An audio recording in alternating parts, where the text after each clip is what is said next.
Wonderful. Mejia, I think we checked your sound. Wonderful. And Matt? Sound check, sound check. Wonderful. And Wu, are you all set with your sound?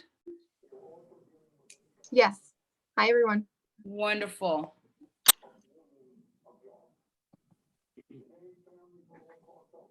Carrie, you'll let us know when you're all set on the YouTube end, Will do. and we'll give Frank a few more minutes.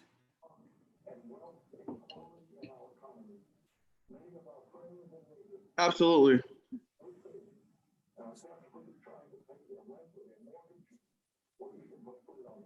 Michelle, was that the Pleasant Cafe behind you?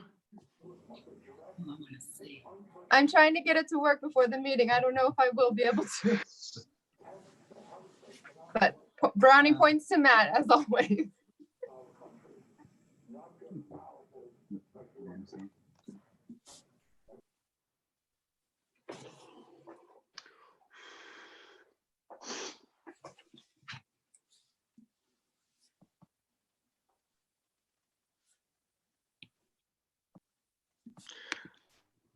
Just waiting for a response and we should be good to go. Oh, okay. Baker, can we test your sound? Frank, are you there? Hello, yes, I'm here. How are you? Good. I'm Is good. everyone's video all set? If we could, if the counselors, if we could just make sure everyone's video is good for the counselors. If you guys turn your cameras on, that's great. Can you see me? I can see you, Braden. Anissa, I see your screenshot, your placeholder, Frank, Arroyo, Edwards, Campbell, Flynn, Bach, Mejia, Flaherty. I think we're all good. So if Carrie, whenever you're ready, Carrie, you let us know.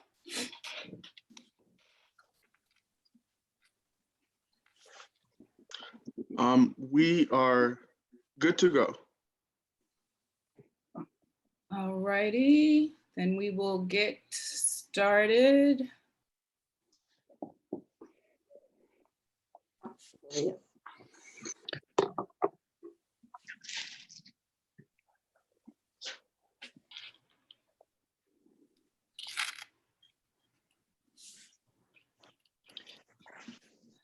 Okay, we're gonna get started if we're all ready. I'm gonna gavel. Here we go. Good afternoon. Madam Clerk, would you please call the roll to ascertain the presence of a quorum? Thank you, Madam President. Councilor Arroyo. Here. Councilor Baker. Here. Councilor Bach. Present. Councilor Braden. Here. Councilor Campbell. Here. Councilor Edwards. Here. Councilor Sabi George. Present. Councilor Flaherty. Yeah. Councilor Flynn. Councilor Flynn. Here. Councilor Janey. Present. Councilor Mejia. Presente. Councilor O'Malley. Present. And Councilor Wu. Present. Wonderful. Madam President, we have unanimous attendance. Thank you so much. I have been informed by the clerk that a quorum is present. Today, our clerk will offer the invocation, and then after that, we will recite the Pledge of Allegiance. Madam Clerk? Thank you. God of creation, whom we try again and again to make into our own image, enable us to desire rightly and to be of use in the service of others. Be with this assembly of the Boston City Council in its work. Grant them the wisdom to create what is essential for the common good. Keep within each of them heart love for the cause of human welfare and a dedication to enrich the lives of all people. Guide them in their labor to maintain and strengthen our public lives and remind them to be good stewards of the gift of life.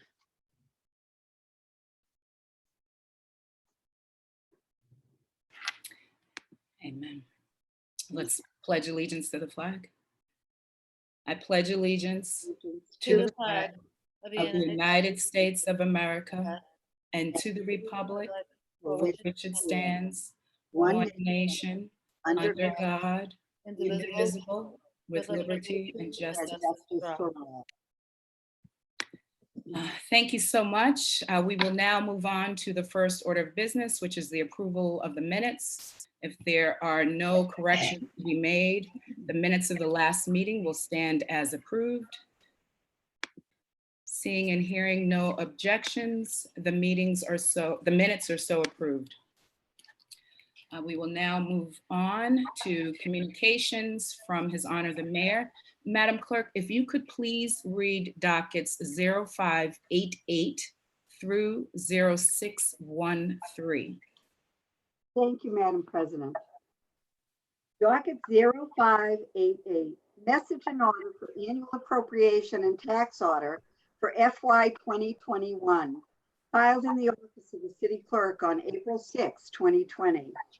Docket number 0589, message and order for annual appropriation for the school department for FY 2021, filed in the office of the City Clerk on April 6, 2020.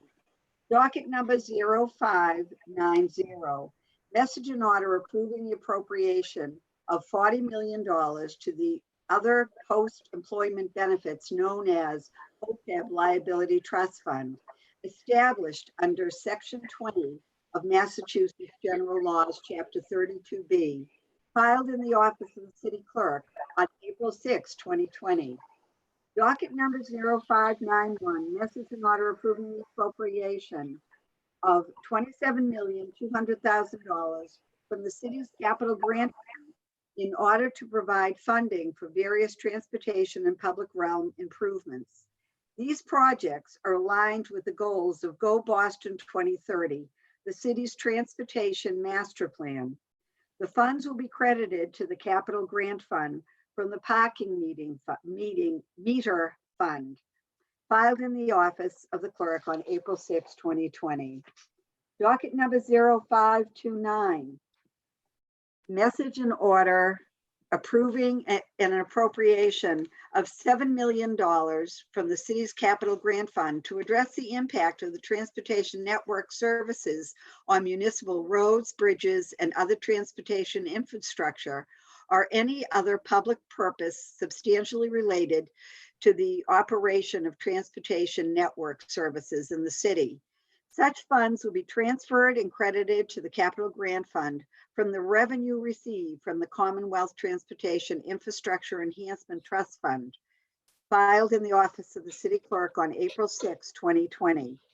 Docket number 0593, message and order approving an appropriation of $328,895,000 for the acquisition of interest in land or the acquisition of assets or the landscaping, alteration, remediation, rehabilitation, improvement of public land, the construction, reconstruction, rehabilitation, improvement, alteration, remodeling, enlargement, demolition, removal of extraordinary repairs of public buildings, facilities, assets, works, or infrastructure for the cost of feasibility studies or engineering or architectural services for plans or specifications for the development, design, purchase, installation of computers, hardware, or software, and computer-assisted integrated financial management and accounting systems, and any and all costs incidental or related to the above described projects for the purpose of various city departments, including Boston Center for Youth and Families, Department of Innovation and Technology, Environment, Fire, Neighborhood Development, Office of Arts and Culture, Parks and Recreation, Police, Property Management, Public Works, Transportation Department, Boston Public Library, and Boston Public Health Commission, filed in the office of the clerk on April 6, 2020. Docket number 0594, message and order approving an appropriation of $73,990,000 for the acquisition of interest in land or the acquisition of assets of the landscaping, alterations, remediation, rehabilitation, or improvement of public land. The construction, reconstruction, rehabilitation, improvement, alterations, remodeling, enlargement, demolition, removal of extraordinary repairs of public building facilities, assets, work, or infrastructure for the cost of feasibility studies or engineering or architectural services, for plans and specifications for the development, design, purchase, and installation of computer hardware or software and computer-assisted integrated financial management and accounting systems, and any and all costs incidental or related to the above described project for the purpose of the Boston Public Schools, filed in the office of the City Clerk, April 6, 2020.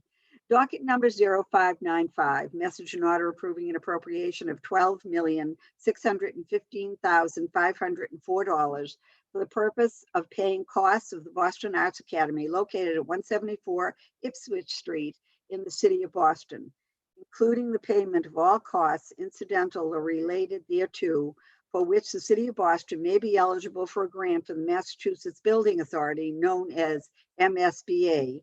Said amount to be expended under the direction of the Public Facilities Department on behalf of the Boston Public Schools, filed in the office of the City Clerk on April 6, 2020. Docket number 0596, message and order authorizing the City of Boston to enter into one or more lease purchase or installment sales agreements in fiscal year 2021 in an amount not to exceed $36,400,000. These funds are to be used by various city departments for the acquisition of equipment in furtherance of their respective governmental functions. The list of equipment includes computer equipment, hardware and software, motor vehicles and trailers, ambulances, fire equipment, office equipment, telecommunication equipment, photocopying equipment, medical equipment, school and educational equipment, school buses, parking meters, street lights installation, traffic signals, signal equipment, and equipment functionally related to and components of the foregoing, filed in the office of the City Clerk on April 6, 2020. Docket number 0597. Message and order authorizing the appropriation of $1,300,000 for the income of the George Francis Parkman Fund. The funds are to be expended under the direction of the Commissioner of Parks and Recreation for the maintenance and improvement of Boston Common and parks in existence since January 12, 1887, filed in the office of the City Clerk on April 6, 2020. Docket number 0598, message and order approving an appropriation of $4,400,000 from the 21st Century Fund, also known as the Public Educational or Governmental PEG Access and Cable Related Fund, pursuant to Section 53F 3/4 of Chapter 44 of the General Laws, to the PEG Access and Cable Related Grant for cable related purposes consistent with the franchise agreement, the cable operator and the city, including but not limited to: 1, supporting public educational or governmental access cable TV services; 2, monitoring compliance of cable operators with the franchise agreement; or 3, preparation of renewal of the franchise license, filed in the office of the City Clerk on April 6, 2020. Docket number 0599, message and order authorizing the Law Department revolving fund for fiscal year 2021 to purchase goods and services for repairs to city property. This revolving fund shall be funded by receipts from recoveries for damages to city property caused by third parties. The Law Department will be the only unit authorized to expend from this fund, and such expenditures shall be capped at $500,000. Docket number 0600, message and order authorizing a limit for the Mayor's Office Tourism Revolving Fund for fiscal year 2021 to purchase goods and services to support events and programming on or around City Hall Plaza to advance tourism and promote participation in public celebrations, civic and cultural events. This revolving fund shall be funded by receipts from payments of the use of City Hall Plaza pursuant to the City of Boston Code Ordinance 11-7.14. The Mayor's Office of Tourism will be the only unit authorized to expend from the fund, and such expenditures shall be capped at $150,000. Docket number 0601, message and order authorizing a limit for the Mayor's Office of Arts and Culture revolving fund for fiscal year 2021 to purchase goods and services to support the operation of the Strand Theater. The revolving fund shall be funded by receipts from the rental fees for the use of the Strand Theater. The Mayor's Office of Arts and Culture will be the only unit authorized to expend from this fund, and such expenditures shall be capped at $80,000. Docket number 0602, message and order authorizing a limit from the Mayor's Office of Arts and Culture revolving fund for fiscal year 2021 to purchase goods and services to support public art to enhance the public realm throughout the city of Boston. The revolving fund shall be funded by receipts from easements within the public way granted by the Public Improvements Commission. The Mayor's Office of Arts and Culture will be the only unit authorized to expend the fund from the fund, and such expenditures shall be capped at $150,000. Docket number 0603, message and order authorizing a limit for the Distributed Energy Resources Revolving Fund for fiscal year 2021 to facilitate the purchase of offsets of greenhouse gas emissions, which shall be associated with a portion of the electricity consumed by the city annually, and to operate, maintain, monitor, and expand the city's existing solar arrays and Boston Public Schools combined heat and power facilities. The revolving fund shall be credited with any and all receipts from the sale of renewable and alternative energy certificates and demand response programs revenue produced by combined heat and power units located in the Boston Public School sites, and solar renewable energy certificates produced by the city's photovoltaic arrays. Receipts and resulting expenditures from this fund shall not exceed $250,000. Docket number 0604, message and order authorizing a limit from the Parks Department revolving fund for fiscal year 2021 to reimburse for the administrative costs to those agencies which enforce CBC Chapter 16, Section 1.9 and 1.9b, and for costs associated with licensing and registration. This revolving fund shall be credited with any and all receipts from all dog registration fees collected pursuant to CBC Chapter 18, Section 1.4. and fines pursuant to CBC Chapter 16, Section 1.9 and 1.9b. Receipts and resulting expenditures from this fund shall not exceed $220,000. Docket number 0605, message and order authorizing a limit for the Boston Center for Youth and Families, BCYF, revolving fund for fiscal year 2021 to pay salaries and benefits of employees, to purchase supplies and equipment necessary to operate the City Hall childcare. This revolving fund shall be credited with any and all receipts from tuition paid by parents or guardians for children enrolled at the center. Receipts and resulting expenditures from this fund shall not exceed $750,000.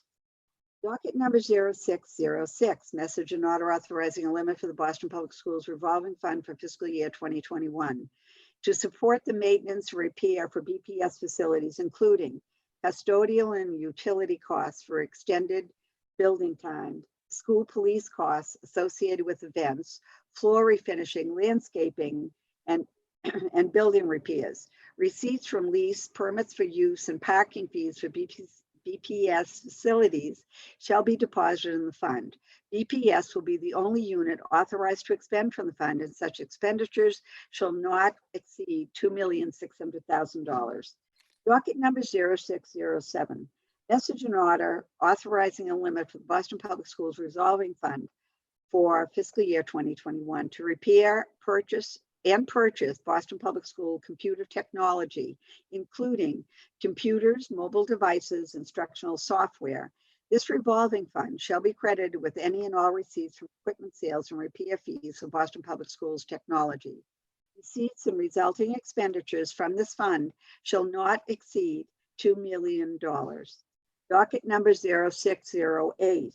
Message and order authorizing a limit for the Boston Public Schools revolving fund for fiscal year 2021 for Boston Public School transportation costs, including bus and public transportation costs.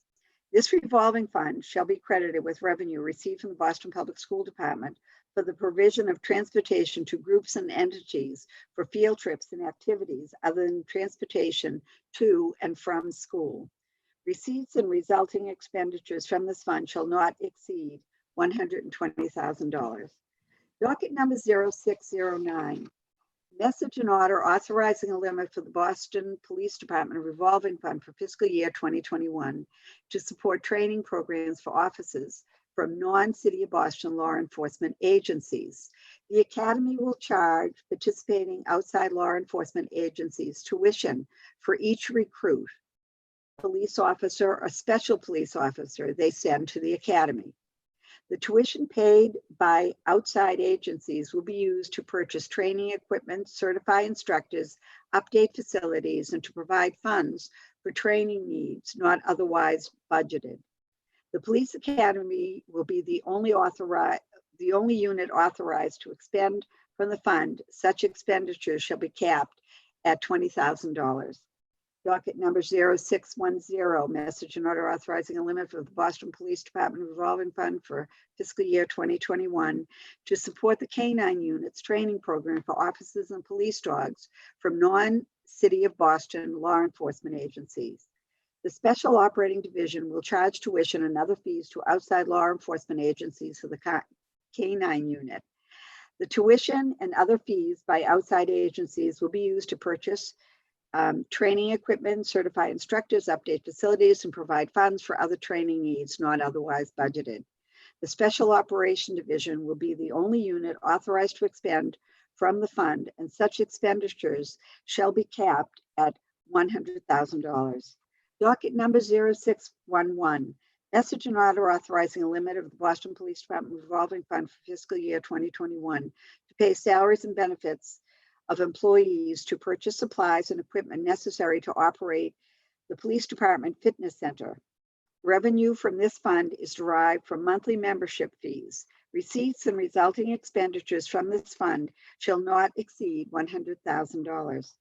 Docket number 0612, message and order approving the appropriation authorized by the Boston School Department on behalf of the city to enter into a memorandum of understanding with the Executive Office of Health and Human Services, the Department of Elementary and Secondary Education, and the Department of Children and Families for the purpose of reporting costs and receiving Title IV-E, Every Student Succeeds Act, allowable fund federal reimbursement for said costs as they relate to transporting children eligible for Title IV-E foster care to and from their foster placement in their schools of origin, effective for dates of service on or after April 1st, 2019, filed in the office of the City Clerk on April 3rd, 2020.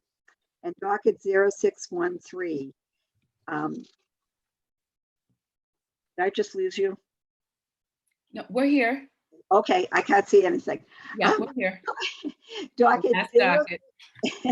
Docket 0613, message and order authorizing the appropriation of $1 million from the City of Boston's Equity Fund to create a special revenue project grant in order to support equity applicants and licenses as defined by the equity program, and to establish and operate a cannabis business in the City of Boston. The fund shall be credited for the special revenue grant fund from the Boston Equity Fund established pursuant to City of Boston Ordinance, Chapter 8, Section 13, establishing the equitable regulations of the cannabis industry in the City of Boston, filed in the office of the City Clerk on April 3rd, 2020.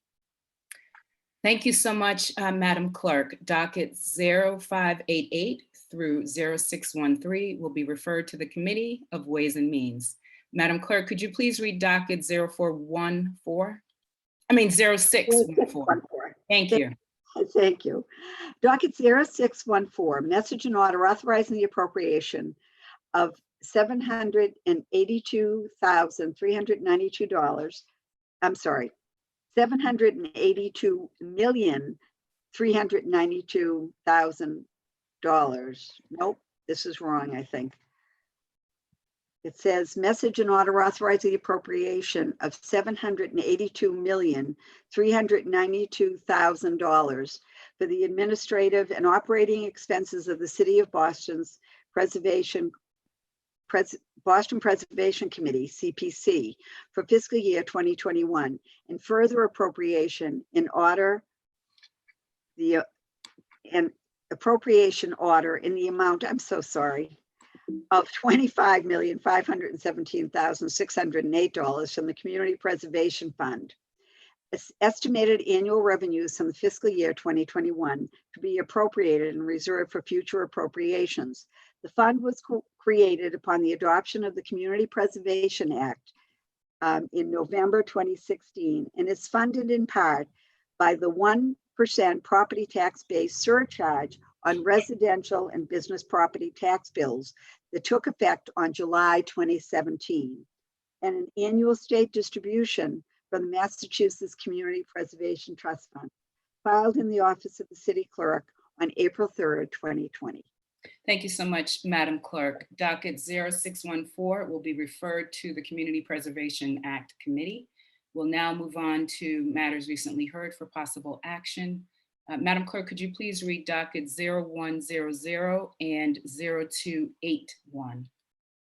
Docket 0100, message and order approving a home rule petition to the General Court entitled Petition for a Special Law Regarding an Act Authorizing Additional Licenses of the Sale of Alcoholic Beverages to be drunk on the premises in Boston.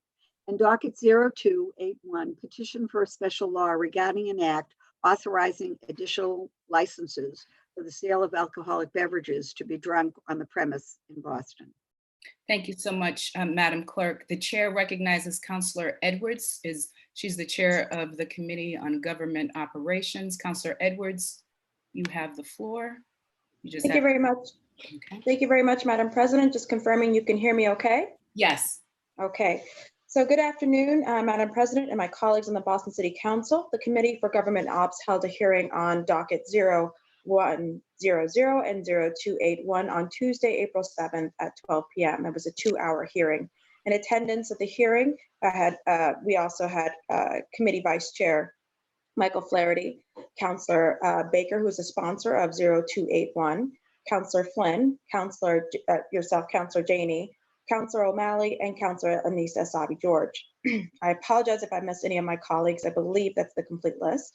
From the administration, we also had Chair of the Licensing Board, Kathleen Joyce, and Chief John Barrows, who's the head of Economic Development for the City of Boston. In attendance from representing the industry was Mr. Bob Luz, representing the Massachusetts Restaurant Association, and also a small restaurant from East Boston called The Quiet View, Josh Weinstein, who's the owner of that restaurant. I believe Segun Oduman was also available, but unfortunately had to leave before he could testify. He submitted his remarks subsequently to the chair and then ultimately to Ms. O'Donnell. This was a 2-hour hearing, as I mentioned, wherein the Massachusetts Restaurants Association representative stated that the conversation was a waste of time and a demonstration of a lack of leadership on the part of this body to even have this conversation in this time. He argued that this was basically a misappropriation of our time and resources to be even thinking about adding additional licenses to the pool, and that not only that, but that we would be looked down upon at this moment for having this conversation. Beyond his general disdain for having the conversation, he did make remarks concerning the fact that many of the restaurants will not return. He said we would be lucky if 25% only shut their doors. He emphasized the amount of suffering that is going on in the industry, and that he felt that the best thing we could do right now is nothing, and to assure that we have this conversation at another time, but look at only recovery efforts for the restaurant industry. With regards to the smaller restaurants that have been struggling before this pandemic, he noted that the industry, or his organization at least, is willing to help with an individual home rule petition to help that one restaurant possibly get a license. The smaller operation of East Boston's Quiet View argued at actually having more available licenses would be helpful for recovery. They also argued that having the efficient delivery system, which we did not do with the city of Boston, was also going to help with their recovery. They noted the amount of workers who are unable to get unemployment and that how much they felt many are suffering. They also noted that they closed their doors, even though they could have tried some alternative method in order to stop the spread. They wanted to continue and felt the conversation was valuable to discuss how we can add more liquor licenses and how in some cases it will help existing restaurants that were struggling before, who were already in line because of our inaction and inability to get additional licenses, to possibly get in line immediately afterwards and get those licenses. Councillor Baker, who is the sponsor of 0281, in balancing the need and the concerns of the industry, but also the practical needs of not only his neighborhood, but those of many neighborhoods, including my own, East Boston, suggested that he suggested amendments, friendly amendments to his own bill that would reduce the total number from 150, as he suggested in his bill, excuse me, in his hearing order, or excuse me, in the home rule petition, to 33 total to be granted in 1 year starting in 2021. The administration's bill was granting 184 licenses over, I believe, 5 years to several neighborhoods, not including necessarily the downtown. Councilor O'Malley questioned if the administration was intending to include West Roxbury in their analysis. The administration confirmed. The administration also answered questions that many of us had, but ultimately is willing to send up an amendable home rule petition so that if the State House needs to look at the economic moment, they can change the numbers at will there.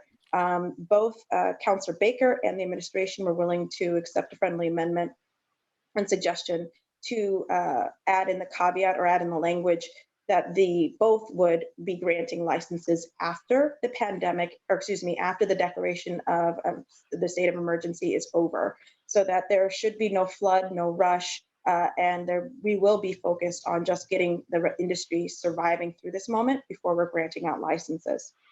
As a result of the back and forth and the, I think, very good-willed amendments from my colleague, Councillor Baker, I'm going to recommend that both of the dockets stay within committee at this time. I am cognizant of the fact that we have a deadline at the State House, which is July 31st. So I will be scheduling a working session, very likely in May, so we can see how we are doing at the end of this month and into May, so that we can actually make a final decision as a body as to whether we will send up something to expand the liquor licenses in the city of Boston. Thank you very much, Madam President. I turn it over to the lead sponsor, if I may, Madam President. If Councillor Baker has any comments, as this is his proposal. Thank you so much, Councillor Edwards. We'd love to hear from the lead sponsor of docket 0281. The chair recognizes Councillor Baker. Thank you, Madam President, and thank you, Chair, for your hearing we had yesterday. We have a couple issues that I think that we need to speak to. First would be the legislative deadline, which the chair spoke to, which would be July 31st. So if we want to provide some relief into smaller, not smaller neighborhoods, but the outlying neighborhoods, we need at least a placemaker there at the state level. And in my legislation, I think we're going to need to, I think, see what the next couple months holds with this, with the pandemic, the way it's rolling out, to see how many licenses potentially going to come back to the city. You know, hopefully it won't be more than 25%, but potentially could be 25%. So that those licenses coming back could lead to some, I don't want to say a glut, but you know, there will be licenses available. But I think the licenses on my legislation, not speaking on the mayor's, I think the mayor's should be tabled till we can get back together as a body and really have a robust hearing. I tried to keep my changes simplified So it would be a simple document going up, number of licenses to actual neighborhoods. And if there's people within those neighborhoods that are able to act on those in the time frame that they'll be available, I think we should, as a city, be able to help them. So that's, we don't know how many licenses are going to be available in neighborhoods, and we don't know when they're going to be available. This at least adds some surety as to when they could be available in 2021. So like I said, I just tried to send something up the state as a placeholder, not necessarily the full 155 or 50 that we're going after.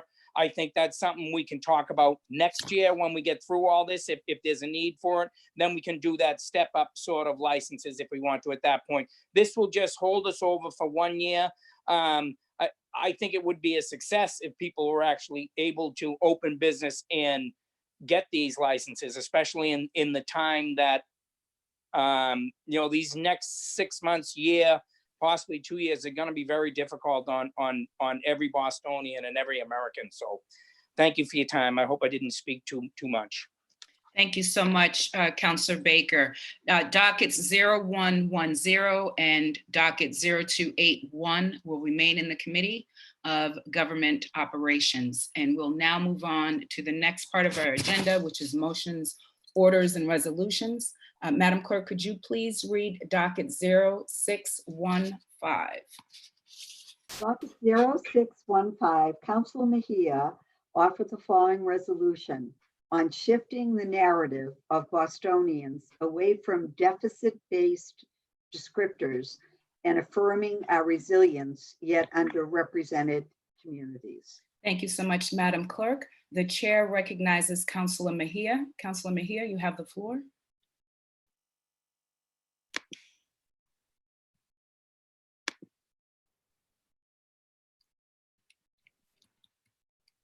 Councilor, are you all set? Unmute myself. Yes, wonderful. We can hear you. You have the floor. Thank you, Madam President. So this resolution is I'm bringing it to the council for consideration. So much of the conversation around certain communities is usually centered around what we lack. We're called vulnerable, at risk, you know, in crisis. But when I look around my community and the communities close to me, I don't see vulnerable people. I see strong, resilient communities who continue to thrive despite adversity. But when we lead with communities, when we lead with what communities lack, instead of leading with our strengths, it becomes so much harder to achieve real change. Studies such as the Incredible Years have demonstrated positive impacts of leading with strength instead of deficits in order to achieve real change, especially during the COVID-19 outbreak. If we want to lead as one Boston, we need to address communities in ways that uplifts what makes us stronger. And I'm urging us to really reconsider having a deficit lens as it relates to when we're talking about communities, because I believe that there's always strength in our struggle, and we're not as hopeless and as helpless as people have been led to believe. And I think that we have an opportunity to uplift the strength that communities who have normally have been seen as marginalized, an opportunity to shift the narrative and lead with strength. Thank you. Thank you so much, Councilor Mejia. Is anyone else looking to speak to this resolution? Would anyone like to add their name? Madam Clerk, if you could please add Councilor Flaherty, Councilor Flynn, Councilor Bach, Councilor Campbell, Councilor Braden, Councilor Sabi George, Councilor Royo, Councilor Wu, Councilor Edwards. Please also add the chair. Did I get everyone? Thank you. Councilor Mejia seeks suspension of the rules and adoption of docket 0615. All those in favor say aye. Aye. Aye. Aye. All opposed, nay. The ayes have it, and docket 0615 has been adopted. Madam Clerk, could you please read docket 0616? Thank you.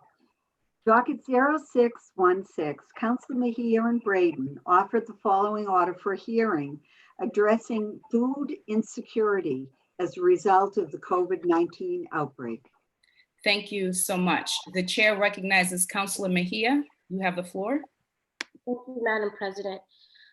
Before the COVID-19 outbreak, 1 in 11 families in Eastern Massachusetts did not have enough food to feed themselves. And while 61% of these families live in poverty, 34% are working class, meaning that they make too much money to qualify for governmental assistance, but make too little money to adequately feed themselves. Food pantries are doing their best to provide families across the city, but their ability to keep up is limited. Some neighborhoods have a few as one pantry, meaning that families have to travel outside, potentially on public transportation, for long periods of time to get the food that they need.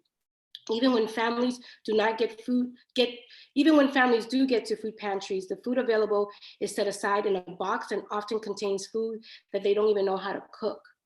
This is dangerous, and it is unfair that in times of crisis, we tell poor people to just suck it up and take what they can and get it. This is an opportunity to lead with strength and build resiliencies in our communities at a time when so many are feeling left out more than ever. And so I have to say that over the last 2 weeks, our office has received multiple calls from folks who are afraid to leave their homes, who are unclear about the stay-at-home order.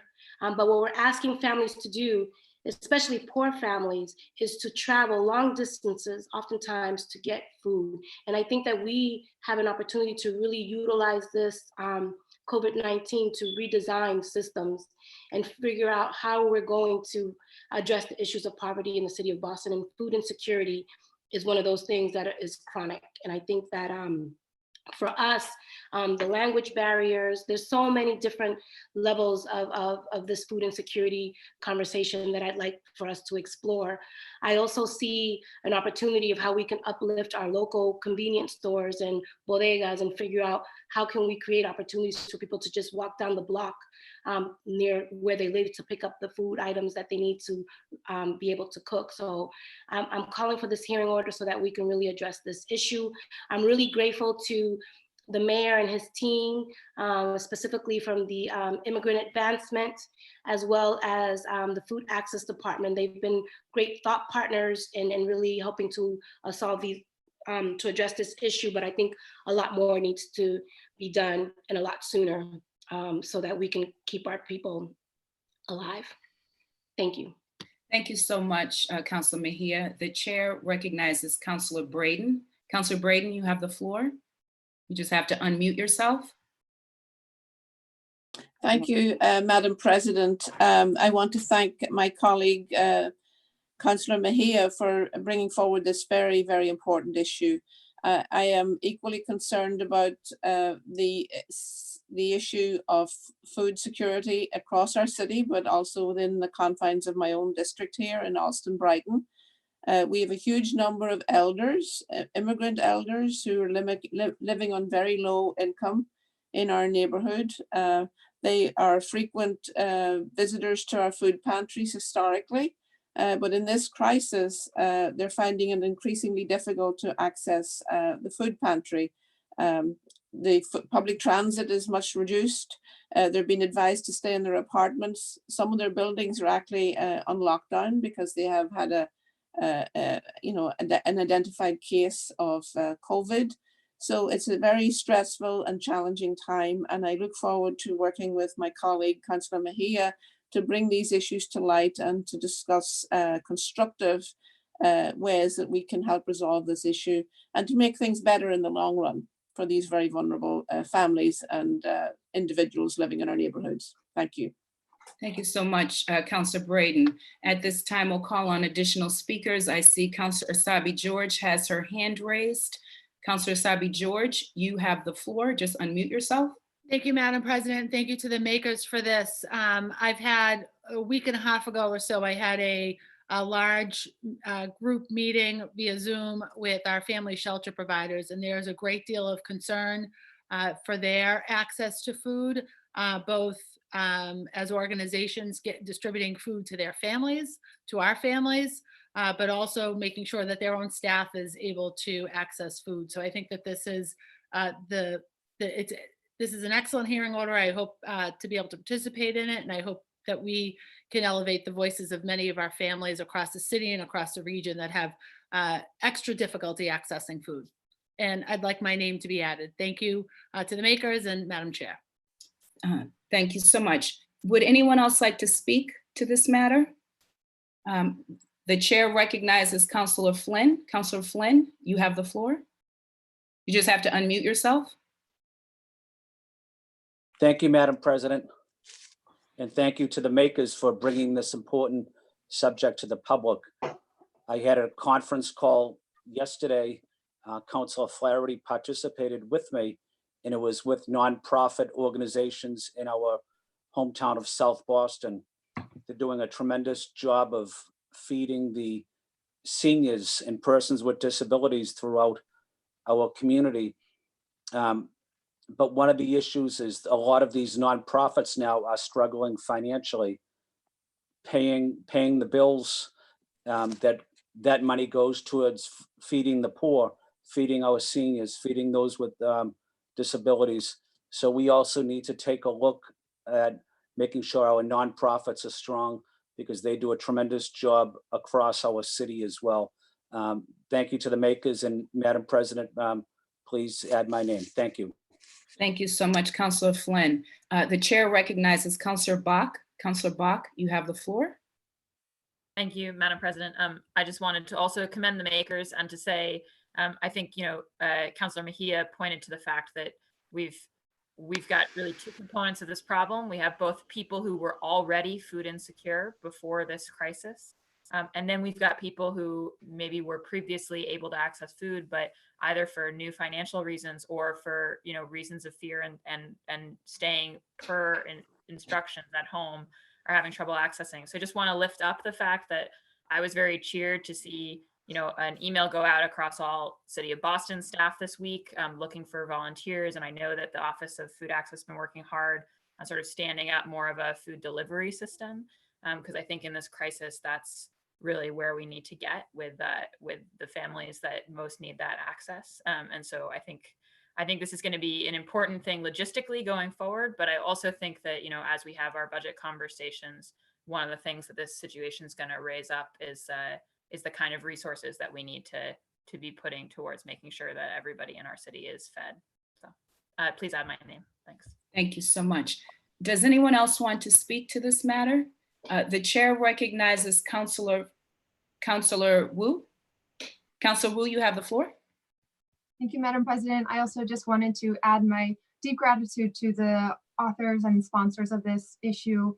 We are hearing it from all across the city, from every community, every demographic, and wanted to lift up and echo Councilor Bach's call for the coordination of delivery services, that this would solve so many of the issues. And certainly there are many precautions that we need to take, but this would ease both the mobility concerns, the safety concerns, and also better connect the resources that we do have in places across the city. I also want to, speaking of Councilor Mejia's incredible resolution that we just adopted around focusing on the strengths and assets as well, that food production and the food economy is a huge source of strength for jobs and for all the economic benefits. So in this time, as we are having to rethink our food systems from top to bottom and how people get to that food, how can we also use this opportunity to connect our local farmers, our local food producers, our local restaurants that are struggling, as we've heard,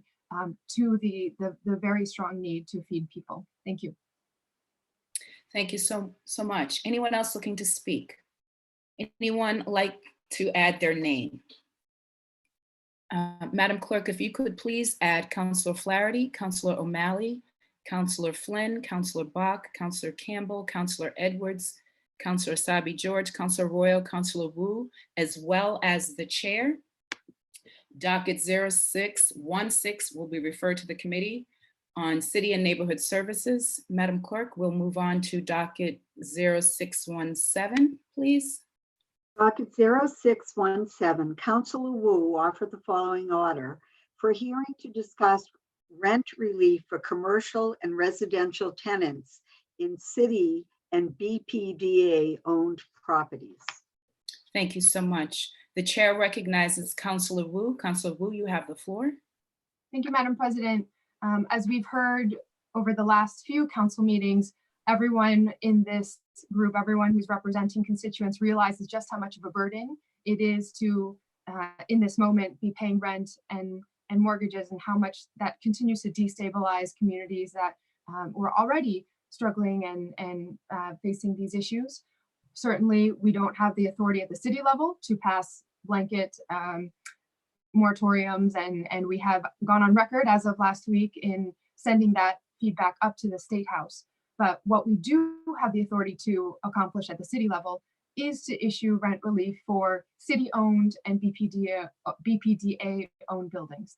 A good example is the bowling building in the Council President's District. And we know that there are several amazing community small businesses in there that are struggling right now, that may or may not be able to survive economically this pandemic, and to which rent relief would make a big difference. And so similarly, just want to have the conversation across all of the possibilities where the city can offer the fullest relief. Let us do that within city authority. Thank you. Thank you so much. Is anyone else looking to speak to this matter?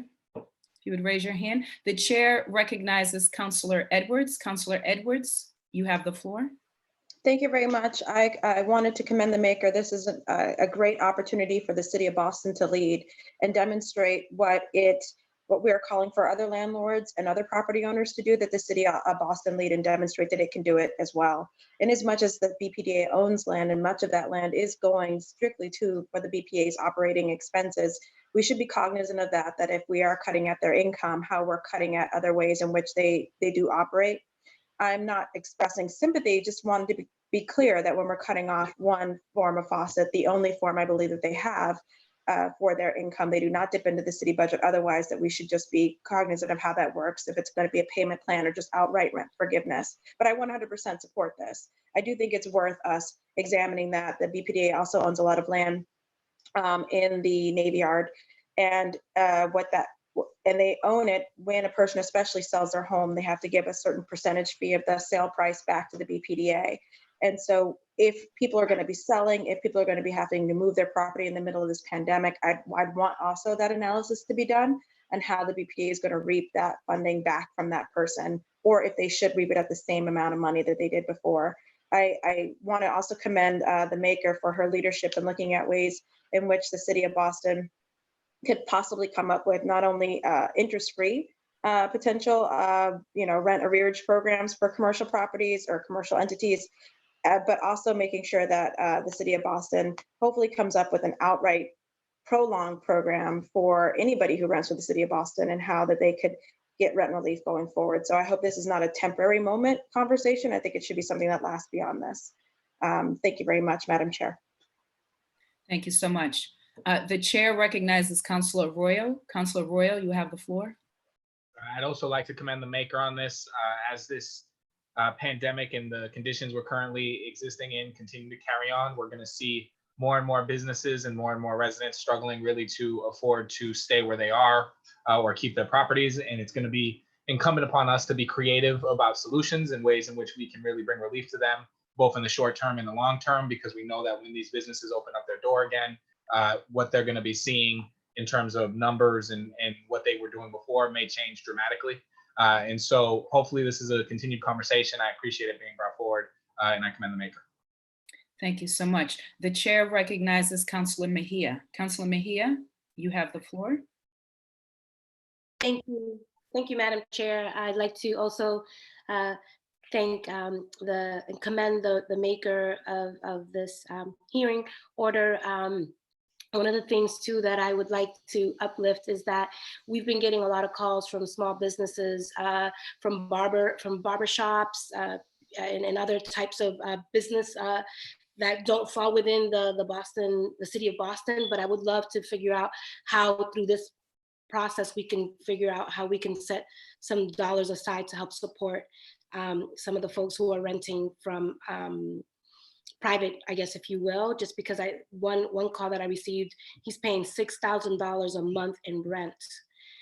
in Dorchester for his business. And I think that this is an opportunity for us to really re-examine what these rental costs are for doing what the rental cost is for doing business in Boston, and how that prevents people from really being able to thrive. So I'm looking forward to participating in this hearing, and I am really grateful to you, Michelle, Councilor Wu, for your hard work and dedication to this conversation. Thank you.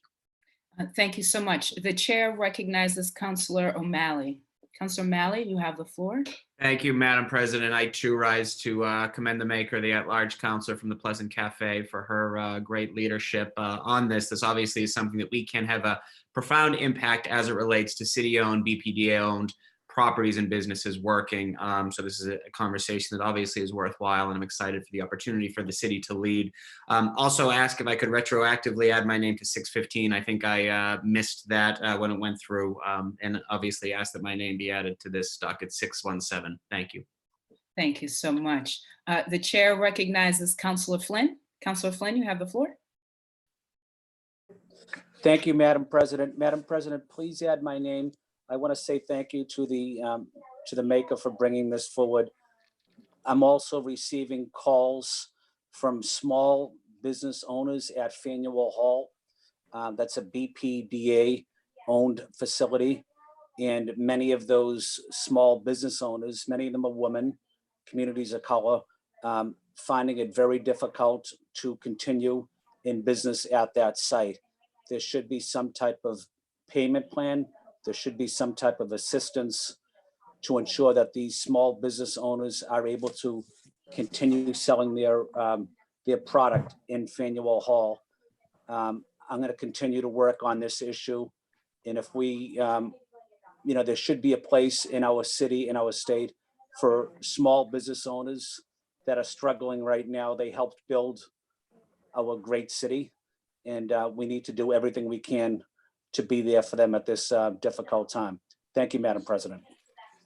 Thank you. The chair recognizes Councilor Flaherty. Councilor Flaherty, you have the floor.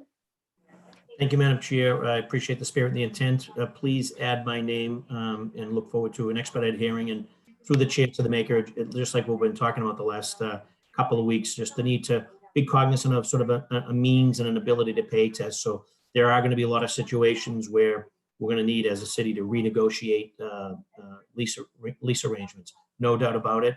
This pandemic is impacting people in different ways, but for some businesses and some companies, they may not miss a beat. And we really need those types of companies, those businesses, to continue to pay, because it's going to help us in the long run and help us get out of a downturn in the economy. It's going to help banks and insurance companies have the ability to extend further for people who really need it. So I know that last several weeks we've been talking about sort of reducing or waiving, all of those things, all very critical and very important as we move forward and get through this.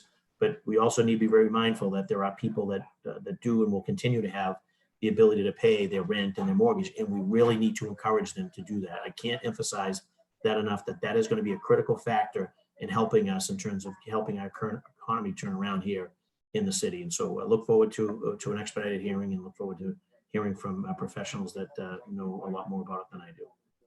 Thank you, Madam President. Thank you so much. Is anyone else looking to speak? Would others like to add their names? We'll just go through the list of those who want to add their names. Madam Clerk, if you could please add Councilor Flaherty. I think you already have Councilor O'Malley, Councilor Mejia, Councilor Flynn, Councilor Bach, Councilor Campbell, Councilor Edwards, Councilor Braden, Councilor Arroyo, Councilor Sabi George, and please also add the chair. Docket 0617 will be referred to the Committee on Housing and Community Development. Thank you. Madam Clerk, could you please read docket 0618? Docket 0618, Councilors Wu and Bach offer the following order for hearing regarding City of Boston property tax deferral due to COVID-19 pandemic. Thank you.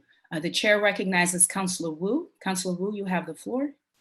Madam President, I'd like to make a motion to add Councilor Edwards, suspend Rule 12 and add Councilor Edwards as an original co-sponsor. Wonderful. Seeing and hearing no objections, she's been added. Thank you. So along similar lines of really stepping up as a city and exploring every possible tool we have in our toolkit, absent state legislation, just based on our own authority. Again, we are seeing the very fundamentals of housing and commercial and residential leases being a source of stress. Part of the operating expenses in the balance sheet of small businesses, a huge chunk of that is property taxes that are often passed through from the landlords down to the tenants. So we are seeing both on the business side, also on the residential side, that property taxes are a tremendous burden. And we've heard in recent days that the city has extended the deadline and pushed that back by a little bit now, but hope to explore with my co-sponsors the impacts that pushing that back even more would have, whether into next fiscal year or a few months down the line. Certainly, we recognize that property taxes are the most important, the largest share of funding for city services that are more necessary than ever in this moment. But let's evaluate what it looks like if the city of Boston were to help support and stabilize our community members who are really struggling with the staying in their spaces, whether homes or businesses. Thank you very much. Thank you so much. The chair recognizes Councilor Bach. Councilor Bach, you have the floor. Thank you, Madam President. Yeah, this is a very important topic for us as a council to take up. I think, as Councilor Wu said, we're seeing a lot of economic stress right now, and a lot of our small business owners and tenants, where we're asking, the property owner, if it's not them themselves, to give them a break on rent, and then you pass that up the food chain, and property taxes become one piece of the puzzle for how we could bring people some relief. At the same time, as Councilor Wu noted, that we're likely to have a budget this year when the dust settles where the property tax receipts is more than the typical 71% basis of the budget. And we are looking at so many core city services that have to be funded off that basis. And I think it's also important, right, for us to lift up that a lot of the people who rely on fundamental services from the city are not property owners. And so that those, there's an equity aspect to the way in which we fund, things for people of all means in the city. And so it's really something where figuring out how we could tailor relief to incentivize the kind of good landlord behavior that we're looking for in this crisis, while also thinking about the basis of the city budget overall and things we need to fund, is going to be a complicated exercise, but it's one that this council has to undertake. So I'm really looking forward to this hearing and I hope that others will sign on. Thanks. Thank you so much. The chair recognizes Councilor Edwards. Councilor Edwards. Thank you very much, Madam President, and also thank you, Councilor Wu and Bach, for including me as an original co-sponsor. I echo the concerns and also the urgency to have this conversation. I also wanted to note that this conversation should also not forget to include what infrastructures or what asks we're going to put on property tax or property taxpayers as we go forward. While working at the Office of Housing Stability, I proposed and wrote on behalf of the administration at that time a property tax relief bill that was pending and then ultimately died at the State House, that was linking property tax relief to rent relief that the landlords gave to their tenants, and at a proportion of the rent that was below the fair market, that they would be able to take that off of their property taxes directly, after their state income taxes. I think this is an opportunity for us to look at how we can continue to push for more low-income housing by offering property tax relief. And so if we're going to be looking at deferral going forward, as rents will need to come down, we need to then look to property taxpayers and figure out what is that sweet spot that they're willing to take in lower income, but also get on the other side a lower property tax bill that allows for them to continue to house some of our most vulnerable, some of our folks who are unable to pay the market rent.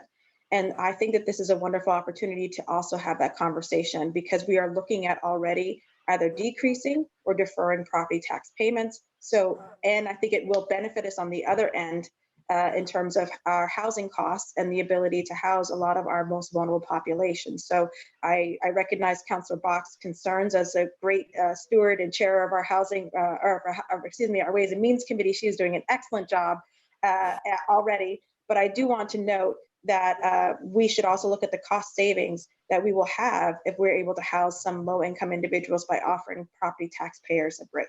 Thank you very much. I look forward to this, to the hearing. Thank you so much, Councillor Edwards. The chair recognizes Councillor Flaherty. Councillor Flaherty, you have the floor.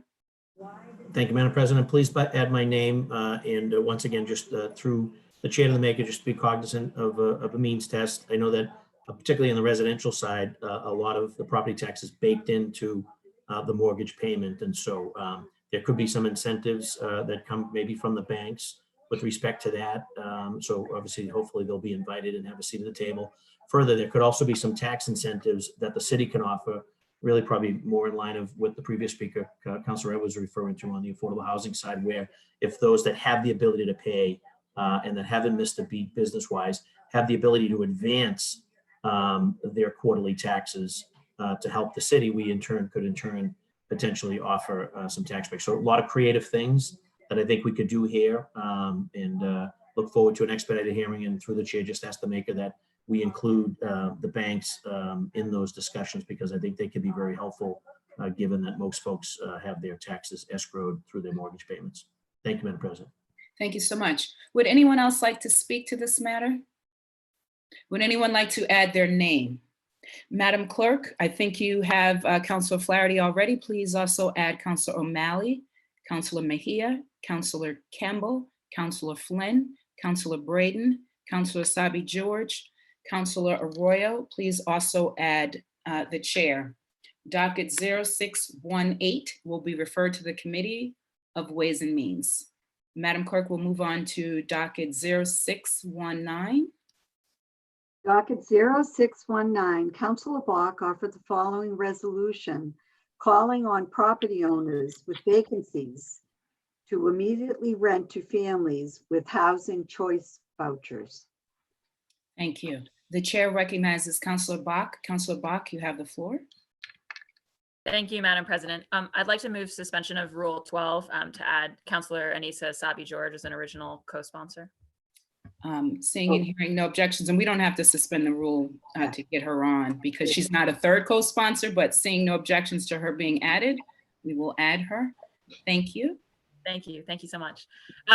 This COVID-19 crisis has really put a spotlight on all of the weaknesses and injustices of our society. And I think one thing that it has shown us, which we already knew, is that everyone needs a home to be safe. I think many people will have seen, very excited to see an announcement of 1,000 new housing vouchers to be issued as a partnership of the BHA and the Boston Public Schools for homeless families, and something that a number of people in this body have worked hard on as well. But the reality is that we have 500 families right now in shelter with housing vouchers who have not found permanent housing. And I think we really need to seize this moment to solve that problem and to get those families housed. It's a public health emergency for them. We have in the city of Boston right now, we've got 500 vacant suitable units that are sitting in the housing stock, right? And so the intention of this resolution is really to echo and amplify an appeal that I worked on with the Boston Housing Authority last week to really ask any landlord in the city who is sitting with a vacant unit right now to try to get one of our families housed with a voucher in that unit. So, maybe you just have that vacancy because of the normal churn in the market. Maybe it's because some students left and went home and suddenly this housing that wasn't vacant is vacant. But the vouchers in the city of Boston, the vouchers issued by the Boston Housing Authority were changed to a small area fair market rent basis last year, which allows them to pay competitive rents in most neighborhoods of the city of Boston. So it's also a way for landlords in this very uncertain time to guarantee their income, from the federal government. But I think the overarching point here is that housing a family is really just a hugely important act of human solidarity in this crisis. And we need everybody everybody who has a unit, everybody who knows somebody who has a unit. Maybe you're vacating a unit and you say to your landlord, hey, have you reached out to the VHA? If folks are watching at home, you go to bostonhousing.org/help families. And there's the housing authority is really dedicated to minimizing administrative barriers, expediting getting these families housed. It's the safest thing we can do right now. And so I just, I want to make a motion to, I hope my council colleagues will join me. I want to make a motion to suspend the rules and pass this resolution and urge all Bostonians to help us get our families housed. Thank you. Thank you so much, Councillor Bach. The chair now recognizes Councillor Asabi George. You have the floor. Thank you, Madam President. Thank you to our colleague, Councillor Bach, in this resolution today. It is, and bringing me on as a co-sponsor. Under normal circumstances, finding affordable family-sized housing in this city is incredibly difficult. And we've heard that from all of you, in particular, not just Councillor Bach, but Councillor Braden as well. It is even harder, we know, for low-income families because there are many misconceptions and stereotypes about voucher holders. These stereotypes need to be done away with now more than ever. We need to get our families housed, and if we are to weather this pandemic, we must do it right now. It is more clear to those of us with stable housing that housing is an essential part of healthcare and well-being. So if you are a landlord with vacancies, please rent to voucher holders. It will help our city deal with this pandemic, and if more families can access stable housing, they will be healthier. We are already dealing with a serious family homelessness crisis here in the city of Boston, as well as in the Commonwealth, and this pandemic will only make things worse, is only making things worse. We need everyone to pitch in and make sure that resources are available where they can. Thank you again to Councillor Bach, and I do want to pay particular attention to the benefits that the city is bringing together, the Walsh administration, the Boston Housing Authority, and in partnership with the Boston Public Schools, something that I've been a part of in a very concentrated way. This here casts a much wider net and creates more awareness around our families experiencing homelessness across our city in particular. Thank you again, and look forward to passage today.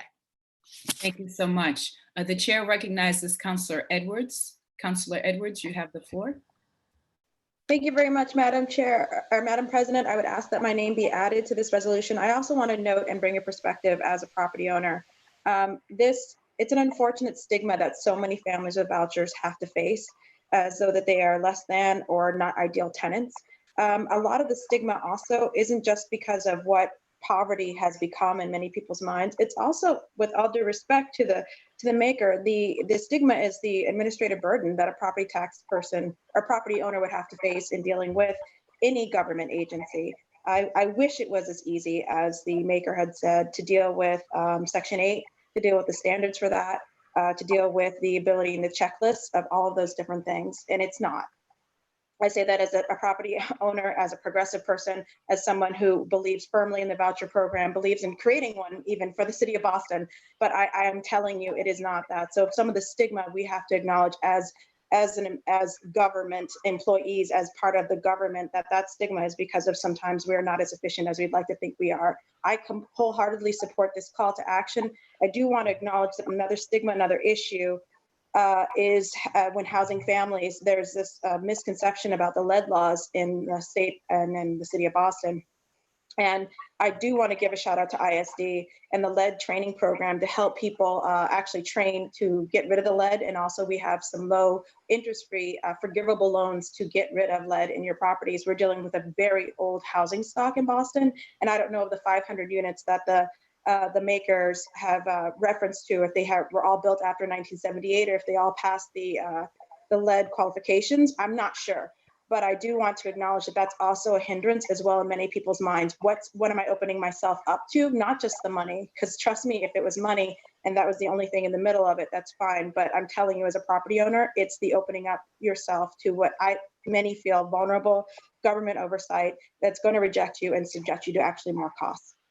So still add my name. I absolutely echo in the scream and call to end the stigma, but I want to acknowledge that the part of the stigma is coming from how the government has treated property owners. Mm-hmm. Thank you, Councillor Edwards. The chair recognizes Councillor Mejia. Councillor Mejia, you have the floor. Yes, thank you, Madam President. Thank you to the makers of this. I also would like to echo some of the sentiments that Councillor Edwards just shared. Having grown up on Section 8 with a mom who had to always go to the leasing office, lots and lots of paperwork that needs to be filled out, the way people are treated.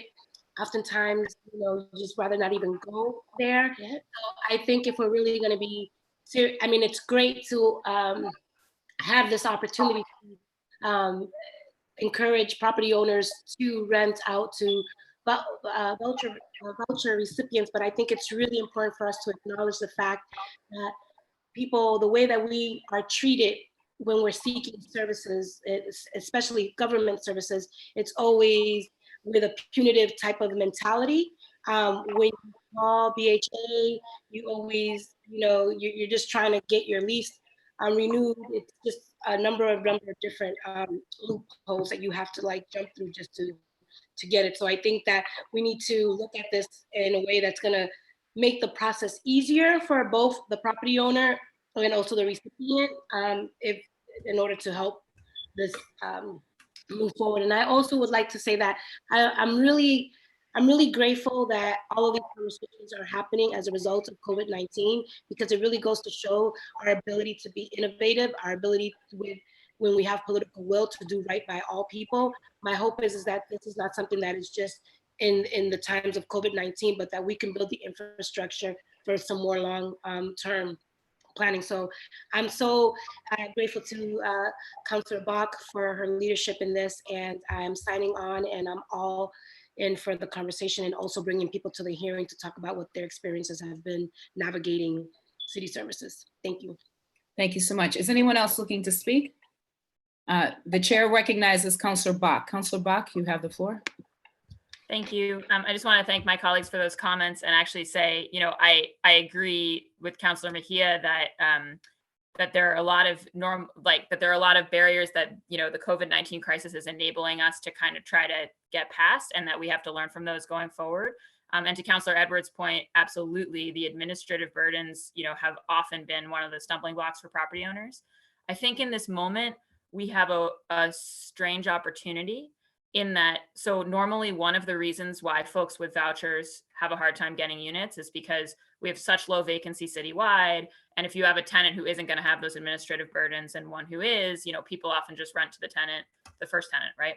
But in this moment, we do have sort of, you know, the music stopped, and there's some people who are holding vouchers who don't have chairs, right, who are out. But there's also a bunch of landlords who have vacant units that in the normal course of things, they would have rented to people who are not here in the city or are not moving, or et cetera. And so I think it's a strange opportunity to try to achieve some of that matching between those units that are vacant and the families that need them. And also there's a really strong willingness by the Housing Authority to expedite and try to, you know, get past some of those normal administrative hurdles. And that's something that they've really actively committed to. So I think it's important to acknowledge and lift up. Also, to Councillor Mejia's point, I mean, the Housing Authority's also gone to more capacity for people to sign documents and do other things without coming into the office in the last month than it ever has before, right? So there's a lot of things that are moving because of this crisis that we should learn from going forward. But I actually think that's really the stigma that was referenced by some of my colleagues is exactly why I wanted to bring this resolution to the floor, because I think it's important for landlords who have said to themselves, renting like on Section 8 is going to be too much of a hassle, and to have sort of experienced that in ordinary times, to think again in this time and to understand that like the situation has shifted, and that we urgently need to house these families, and that everyone at the BHA in the city, and I think lots of landlords who have already reached out, you know, are all trying to do everything to get folks housed. And I just think in Fair Housing Month, which April is, you know, looking at the long tradition we've had in this country and city of discrimination against folks, you know, families, people of color, people with vouchers, combined with the additional factors of poverty, of administrative burden, of bureaucracy. Like there are just so many things that have stood in the way. And if one thing that we could do in this crisis is to sweep a little bit of that away as we're all recognizing that we're in this together, I think that that's a critical thing for us to do right now. So I just want to appreciate all the comments from colleagues. And again, hope that everyone will join me in passage. Thank you so much. Would anyone like to add their name to this resolution? Madam Clerk, if you could please add Councilor Flaherty, Councilor O'Malley, Councilor Mejia, Councilor Flynn, Councilor Campbell, Councilor Braden, Councilor Edwards, Councilor Wu, Councilor Royo. Please also add the chair. Councilors Bach and Asabi George seek suspension of the rules and adoption of docket 0619. All those in favor say aye. Aye. Aye. Aye. All opposed, nay. The ayes have it, and docket 0619 has been adopted. Madam Clerk, we'll move on to docket 0620. Thank you, Madam President. Docket 0620, Councilors Asabi George and Bach offer the following resolution in support of Home Rule 312, Mashpee Wampanoag Tribe Reservation Reaffirmation Act. Thank you. The chair recognizes Councilor Asabi George. Thank you again, Madam President. Along with Councilor Bach, I'm speaking now to recognize the Mashpee Wampanoag Tribe and Reservation. The people of the First Light have been here for centuries and much longer than the Boston City Council has existed. Many members of the Mashpee Wampanoag Tribe are our constituents here in Boston and are actively involved with the North American Indian Center of Boston. On March 27th, the Secretary of the Interior informed the tribe's chairman, Cedric Cromwell, at the beginning of this pandemic, that the Mashpee Wampanoag Reservation would lose its federal trust status. It was a cruel call, particularly during this crisis. This resolution is in support of Representative Keating's bill, HR 312 in Congress, which would legislatively affirm the reservation status. Yesterday, Senator Julian Sear and 70 of our state legislators sent a letter to the Secretary of the Interior asking him to rescind his action against the tribe. I ask that this body follow the entire Massachusetts congressional delegation and our colleagues at the State House to support this bill and stand with the Mashpee Wampanoag people. I do also want to add, in addition to that, there is a tremendous amount of work being done within the tribe around substance use disorders and support for individuals experiencing substance use disorders and other afflictions. And there's an incredible amount of work happening within that community that I also want to, that I fear would go away should this status be revoked. Thank you, Madam President, and thank you to Councilor Bach for co-sponsoring this. Thank you so much. The chair recognizes Councilor Bach. Councilor Bach, you have the floor.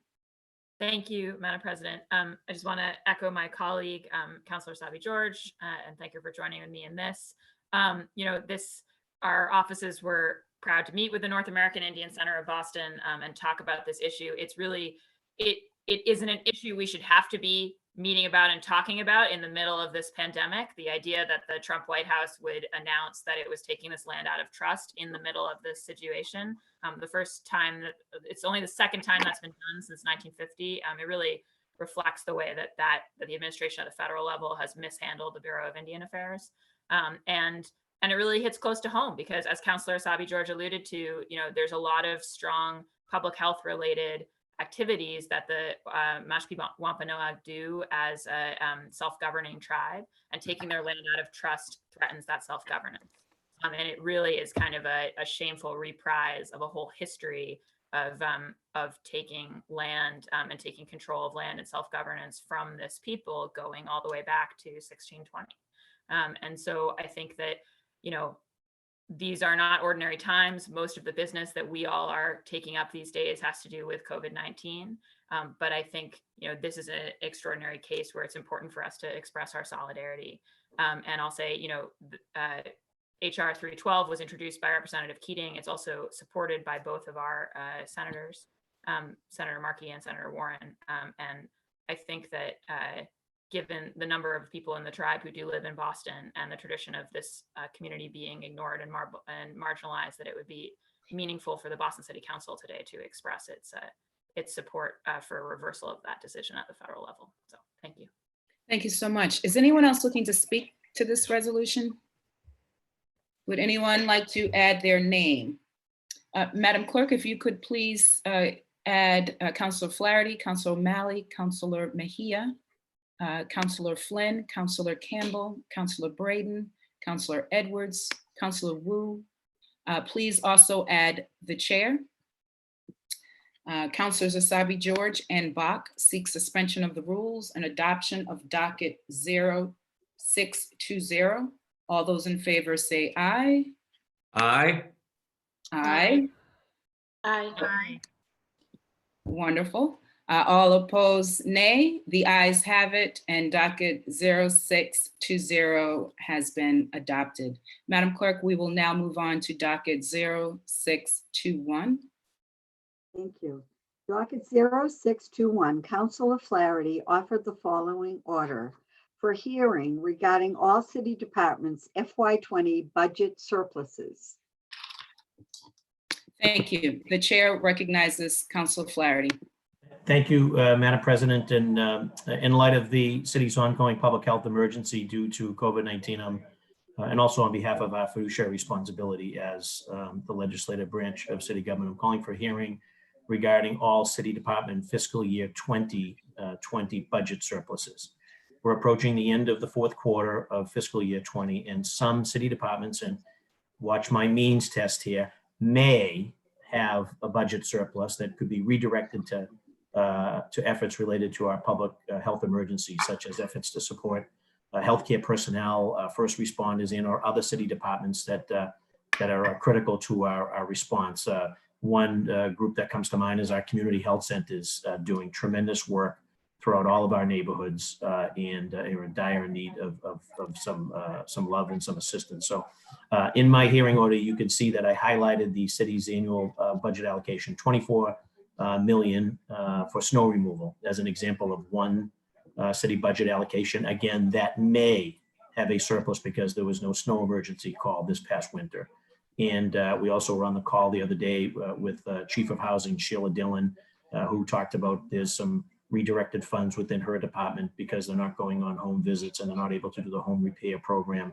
So again, this I think it's an important time to sort of take a look back at the previous budget to see what, if any, funds are available. And those are just two departments that kind of came to mind. So there are certain programs as well as certain priorities that can either no longer execute or pursue as a result of COVID-19. And as fiscal stewards of the city, we have a responsibility to think creatively about where we have room within the existing budget to redirect those funds to help our residents throughout the city during this public health emergency. So I'm fully confident, and again, this based on the call earlier, that Chief Financial Officer Emma Handy and Director of Budget Office Justin Sterrett and his team are working nonstop, not only in preparation for the budget that we just got submitted today, but also sort of tackling the existing budget to see what, if any, resources are available there. So, and again, that's our function as city councilors and as city legislators. That's our role and our fiduciary responsibility. So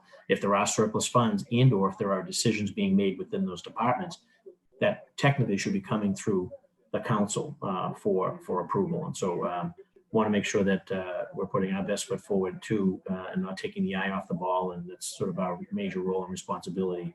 So look forward to an expedited hearing and let's try to identify which departments have capacity and have some leftovers and who's willing to step forward and allow us to put it towards our response to COVID-19. Thank you, Madam President, and urge my colleagues to sign on and participate. Thank you so much. Would anyone like to speak to this matter? Add their name. Madam Clerk, could you please add Councilor O'Malley, Councilor Mejia, Councilor Flynn, Councilor Bach, Councilor Edwards, Councilor Campbell, Councilor Braden, Councilor Asabi George, and Councilor Wu. Please also add the chair. Docket 0621 will be referred to the Committee on Ways and Means. We'll now move on to docket 0622, Madam Clerk.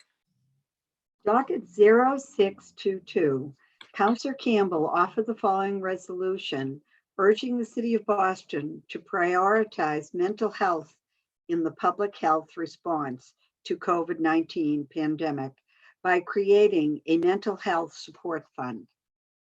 Thank you so much. The chair recognizes Councilor Campbell. Councilor Campbell, you have the floor. Thank you, Madam President. I would like to suspend Rule 12 and add Councilors Asabi, George, and Mejia. Seeing and hearing no objection, they have been added. Thank you. I want to first start by thanking Mayor Walsh, actually, and the administration for all they're doing to respond to the needs of our residents, city employees, and of course, frontline workers. The scope of where relief will be needed is beyond what we know right now, and the amount certainly is daunting. But in Boston, I think we are thinking bold. We're offering up big solutions and we're acting upon them. And I'm grateful for everyone's leadership, including my colleagues. Every day we are seeing and feeling the impacts of COVID-19, whether it's the death toll we're seeing in the news, friends or family members who have gotten sick or laid off from work, businesses closing, and we're consistently talking about the medical and economic responses, which of course are paramount. When we think about recovery from this pandemic and how to heal our communities, I think we must do so through a mental health lens. I'm really grateful and thankful to partner with Councilors Asabi, George, and Councilor Mejia for partnering on this resolution, given their strong advocacy on mental health issues. I also want to thank Councilor Brandon for a hearing order filed just a few weeks ago, focusing on the social impacts of COVID-19 on domestic violence, social isolation, and mental health, a conversation, of course, I look forward to. This resolution is about making mental health a priority in our COVID-19 response and relief efforts, and doing so by establishing a fund based on either existing monies and or new resources that can specifically be used to meet the mental health needs of our healthcare community, city employees, and residents during and after the pandemic. Right now, challenges around mental health, including stress, anxiety, and depression, are exacerbated, especially given physical distancing and social isolation, and particularly for people who live alone. And also for those who have lost their jobs or who have a loved one who has fallen ill, and for people who are already disproportionately struggling to care for their mental wellness and access mental health support services, such as communities of color and low-income residents. We also are hearing that our young people are also struggling with uncertainty about the future, and they miss their teachers and their friends. Healthcare workers, first responders, and other essential workers at the forefront, including our grocery store workers and many other wage workers, are likely to be experiencing increased levels of stress, anxiety, and trauma due to the speed and severity at which this virus is spreading. According to a new poll by the Kaiser Family Foundation published on April 2nd, 42% of adults, 53% of women, and 37% of men say the pandemic has affected their mental health, and 19% said it had a major impact. The rates are slightly higher among women, Hispanic adults, and Black adults. Furthermore, the National Alliance on Mental Illness warns that the psychological impacts of this crisis may not show up until the pandemic has subsided. So of course, it's critical that we prepare ourselves now for the needs that are surely to arise. We can be proactive in ensuring there are funds available for providers to expand their capacity for both in-person and online counseling and support services, and to make it easier for healthcare workers, city employees, and residents to access these services, especially for services not covered by health insurance. By doing this, we also send, I think, a clear message to Bostonians that paying attention to and caring for one's mental health is not only essential, but it's just as important as taking care of your physical health. And when we are right in our minds, we show up better, of course, for ourselves, for our families, for our communities, on our jobs, and in school. Expanding access to mental health care also serves our public safety interests, since mental health issues and trauma are so linked, are extremely linked to incidents of violence. I've seen reports of increased rates of domestic violence due to stay-at-home orders, which means we need to do more to support health centers and organizations that serve victims and survivors of domestic violence and child abuse. In Rhode Island, the governor created a $5 million COVID-19 behavioral health fund that actually will award grants of between $25,000 and $250,000 to support, enhance, and expand mental health services in Rhode Island as a direct response to COVID-19. In San Diego, the city and county governments partnered to do the same with their $25 million behavioral health fund. Community-based relief funds in Reno, Nevada, and Western Massachusetts are awarding grants to expand access to mental health care to address the increased need. With the creation of a mental health support fund, we can establish criteria and process at some point, but today is just taking the first step in recognizing how critical this issue is to the COVID-19 pandemic. The fund could be used for first responders for mental health care, or to provide direct funding to healthcare providers and organizations to assist in hiring more mental health care workers, including more providers of color. We could work to expand access for the general public to telehealth, and also run a public campaign so folks can see messages around mental health as much as and as often as we see the daily death stats. A fund would allow the administration to assess current and future needs and respond to them directly in ways that have the most impact.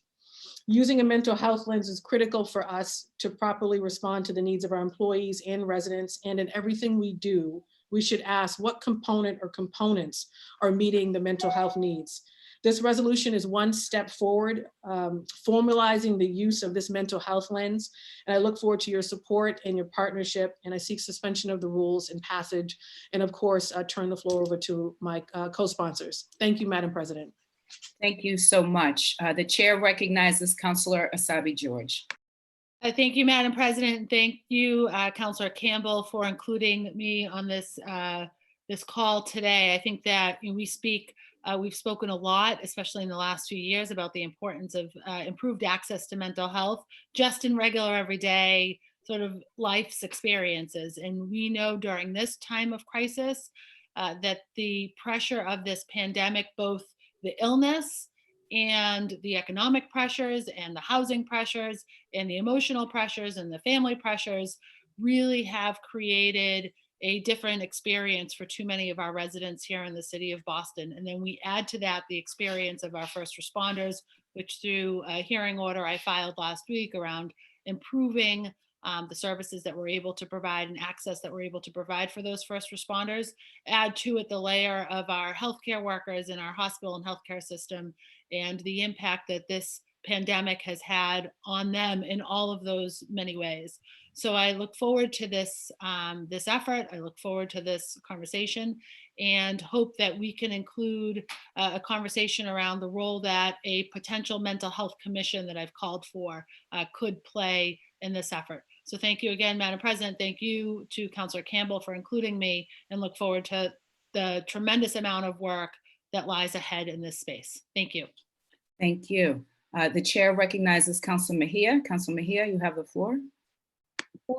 Thank you, Madam President. Thank you, Councilor Campbell, for including me, and looking forward to partnering with Councilor Asabi George as well to move this work forward. Having worked in the education space with students and parents who were unaware of the social and emotional distress that our students were carrying into the schools in their backpacks due to the violence that we were being exposed to, I think that this conversation is equally important now more so than ever. There are a lot of students at home who don't have anyone to talk to, who are feeling disconnected from the world, that when we look at creating a mental health fund could really help address a lot of these issues in our community. You know, I always talk about my mom, and I'm sorry for that, but you know, for me, I lead with lived experience, and my mom is 71 years old, and she's in front of this TV every single day, being bombarded with images of doom and gloom, and she feels hopeless and she is depressed. And that's just my mom. I hear of stories of other elders who are sitting at home right now with no one to talk to, no more adult daycares for them to participate in, no one checking in on them. I think that this, when we're looking at mental health, it's intergenerational. We have to look at how we're going to be able to support all of our residents in the city of Boston. And then I also would just like to say here is that mental health is something that we talk about in my community, but according to the US Office of Minority Health, Black and Brown adults are 20% more likely to report serious psychological distress. In communities of color, we don't talk about mental health enough, and I think that this will give us an opportunity to do just that. The stress that is felt throughout our office is also something that I'm carrying right now. We've been telling each other to take time to practice self-care, but there's just so much going on that sometimes we feel that we can't even take a break. And I think that I really love this concept around including everyone in the conversation, including city workers. This resolution is really exciting opportunity to elevate mental health in our communities, as well as an opportunity to increase language access in communities not most impacted by COVID-19, struggling with this right now. I think when I look at the immigrant population, when I look at folks who are undocumented, the mental stress that the uptick in mental stress is exacerbated because a lot of people are afraid that they're going to be deported. People are afraid of their green card status. And I think that when we're having this conversation, this fund also needs to make sure that we are including language access as part of the PSA campaign, making sure that everyone can access it. Thank you, Madam President, for giving me the opportunity to speak. Thank you, Councillor Campbell, for giving me an opportunity to participate in this. Thank you so much. Would anyone else like to speak to this resolution? The chair recognizes Councillor Braden. Councillor Braden, you have the floor. Let's just make sure you're unmuted. Do you hear me? Yes, we can. Thank you so much. I want to thank Councillor Campbell for raising this very, very important issue and to put forward this resolution. I hope that our hearing on the impacts of COVID-19 on the mental health status of our population in Boston will be coming will happen in the very near future, hopefully in the next couple of weeks. I have a group of my team contacting elders in the community, and we have volunteers contacting our elders. We're hearing that they're calling now. This is the second, third, fourth time they've been catching in with them. And there's a sense of with the isolation that they're experiencing, there's increased disorientation, there's more stress. The mental health impacts of this are becoming very obvious even now, and we're in the middle of this. We're not close to the end of it yet. I really feel that mental health impacts of this communal trauma that we're going through are going to have ripple effects for years going forward. The impacts on our healthcare workers, the trauma of struggling every day to meet the needs of a increasing demand in an emergency situation is going to take its toll. So I really welcome this resolution, and I really ask everyone on my colleagues to support it and to really have a robust response on the mental health response to this emergency that we're going through right now. Thank you. Thank you so much, Councillor Braden. Would anyone else like to speak? Would anyone like to add their name? Madam Clerk, if you could please add Councillor Flaherty, Councillor O'Malley, Councillor Bach, Councillor Flynn, Councillor Braden, Councillor Edwards, Councillor Wu, Councillor Arroyo. Please also add the chair. Councillors Campbell, Asabi George, and Mejia seek suspension of the rules and adoption of docket 0622. All those in favor say aye. Aye. Aye. Any opposed? Nay. The ayes have it, and docket 0622 has been adopted. Madam Clerk, if you could please read docket 0623. Docket 0623. Councilors Asabi George and O'Malley offer the following resolution in support of Senate Bill 2602 and House Bill 4611, acts relative to emergency hazard health duty. Thank you so much. The chair recognizes Councillor Asabi George. Counselor Sabi George, you have the floor. Thank you. Thank you, Madam President. This resolution is in support of some crucially important legislation still under review in the Joint Public Safety Committee at the state legislature. This legislation would mean that EMTs, nurses, paramedics, firefighters, and police officers would get emergency hazard health duty pay if they were to be hospitalized or quarantined due to exposure to COVID-19. And this way, they wouldn't have to use their sick time, personal time, or vacation days.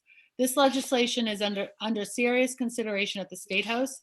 If we pass this resolution, it would help to move this legislation forward, giving peace of mind to our first responders sooner rather than later. We're in those daily calls and briefings every morning with the mayor. We understand the impact that this virus has had, both in the number of confirmed positive cases among our first responders and the number of first responders who are currently on protocol because of a significant exposure.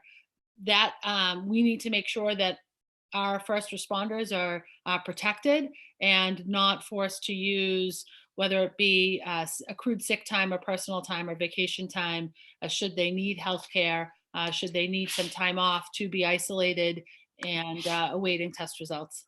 And I am excited to have the partnership in Councilor O'Malley in co-sponsoring this resolution. Thank you, Madam President. Thank you so much. The chair recognizes Councilor O'Malley. Councilor O'Malley, you have the floor. Thank you, Madam President. I want to commend my dear colleague and friend, the at-large counsel from Dorchester, for her incredible leadership on this. I also wanted to acknowledge Senator Michael Moore and Representative Jim Arcero, co-sponsors of Senate Bill 2602 and House Bill 4611, respectively. I think it was, well, it's often quoted as Plato, but I think predates Plato, who said necessity is the mother of all invention. When Hazard Bay was established, obviously it was for potentially dangerous situations and practices that could come with work. The idea of COVID-19 didn't exist, but obviously this is something that absolutely should necessitate hazard pay and every benefit that comes along with that. All of us to a person have been spending the last several weeks really urging and under the strongest possible terms, letting our constituents know the importance of social distancing and what that means. And we've been doing a fairly good job in Boston doing that, although I think all of us have had to use some tough love with constituents. There are certain occupations where social distancing is not an option. And I'm talking, of course, about our EMTs and our paramedics, our frontline medical personnel, our cops, our firefighters, our corrections officers, so many others. So by creating this special designation, again, this is for individuals who contract COVID-19 while on the job, and we have seen those numbers growing. We've also seen it growing, sadly, in the supermarket industry and other retail space. So this is something that we need to be nimble on. We need to act swiftly on. So we will, Councilor Sabi George and I will ask all of our colleagues, obviously, to suspend the rules and pass this resolution today. And again, wanted to give great credit to Representative Arcero and Senator Moore for their leadership. Hopefully we can get this done to really protect and give some small modicum of a peace of mind to those individuals who are serving all of us on the front lines. Thank you. Thank you so much, Councilor O'Malley. Is anyone else looking to speak to this matter? Would anyone like to add their names? Madam Clerk, if you could please add Councilor Flaherty, Councilor Bach, Councilor Braden, Councilor Flynn, Councilor Edwards, Councilor Arroyo, Councilor Wu, Councilor Campbell. Please also add the chair. Councilors Asabi George and O'Malley. Me too. Seek suspension of the rules and adoption of docket 0623. All those in favor say aye. Aye. Any opposed say nay. The ayes have it. And docket Madam Chair, it looks as if Councilor Mejia is looking to either add her name or make remarks. Thank you for that. I want to. Councilor Mejia, you have the floor. Did you want to make some comments? Or you just want to add your name? No, I just want to make sure that you add my name because I didn't hear my name. Wonderful. Madam Clerk, could you please make sure that Councilor Mejia is added on that? And this is docket 0623, if I have it correct. Yes. Councilors Asabi George and Councilor O'Malley seek suspension of the rules and passage of docket 0623. All those in favor say aye. Aye. All those opposed, nay. The ayes have it, and docket 0623 has been adopted. We will now move on to docket 0624. Madam Clerk? Docket 0624, Councilors Asabi George and Janey offer the following resolution in support of staff at Boston colleges and universities during COVID-19 pandemic. Thank you. The chair recognizes Councilor Asabi George. Thank you, Madam President. To get to the unmute button quick enough. As we all know, the first institutions to close as a result of this pandemic were our institutions of higher education. It was an important act for public health, but public health is also tied to the economic stability of our residents. Because our institutions of higher education closed, this meant that thousands of support staff workers were laid off or furloughed, including dining hall workers, librarians, janitors, and security guards. Many of you know that my dad was a security guard for 22 years at Boston University. This is very personal for me. After immigrating from Tunisia, my dad was a security guard at Boston University, and I can only imagine what it must be like for the workers across the city who have been laid off at this time. I know how great of an impact it would be for my family. They are facing tremendous financial hardship for themselves and their families. Our colleges and universities are some of the wealthiest institutions in our city. We need their partnership to respond to the financial and healthcare needs of our residents. This resolution would establish our support for workers represented by Unite Here Local 26, SEIU 32BJ, SEIU 888, and SEIU 509. No one should be left behind in this crisis. I applaud the area colleges that have continued to pay many of their workers, but we need everybody taking care of each other right now. I thank Council President Janey for co-sponsoring this resolution. A number of the universities in her district are currently not paying their workers at this time. What we do now says a lot about who we are and what we care about. Many of the folks on the front lines of this crisis who are doing the most interfacing with the public are folks that are working blue-collar jobs and are not paid a lot under normal circumstances. They are often the first to lose their jobs during a crisis. I ask that our colleges and universities set a high standard for how we operate so that we can make sure everyone is taken care of now. Thank you, everyone, and thank you, Madam President Janey. Thank you so much, Councilor Asabi George. And if we were all together in the chamber, I would be leaving the dais to make my remarks, and I would call upon the vice chair, which is what I'm doing now for all those who are watching at home. So Councilor O'Malley. Thank you, Madam President. The chair now recognizes the council president and co-sponsor of docket 0624. Councilor Janey, you have the floor. Thank you so much. I'm glad to be offering this resolution alongside my colleague and sister in service, Councilor Asabi George, in support of workers at colleges and universities across our city. Our local institutions of higher learning should be applauded for taking steps early on in this crisis to ensure the health of students and workers by closing their campuses. While closing campuses may have helped to limit the spread of the coronavirus, it also led to thousands of workers being laid off. Many of these workers are facing the brunt of the economic impact that the COVID-19 pandemic has had on low income, low wage, and hourly workers. In my own district, I have been supporting and working with dining hall workers at Northeastern, where at least half of the 350 workers there have been laid off without pay or any kind of compensation. In Boston, we take great pride in our world-class universities, and now more than ever, we need them to step up and support workers during this difficult period. I applaud those institutions that have taken steps to provide some benefits for workers, recognizing that this is not the time to sit back and watch. All of our institutions should do their part by providing health care for workers who are staying home or who have been laid off because of the pandemic. Janitors and food service workers are being applauded for all they are doing and have done during this crisis. By the nature of their jobs, they may be at higher risk and we must make sure they are not forgotten. In addition to financial worries that low-wage hourly workers often face, they now have to navigate unemployment, and they shouldn't have to worry about being uninsured on top of all of that.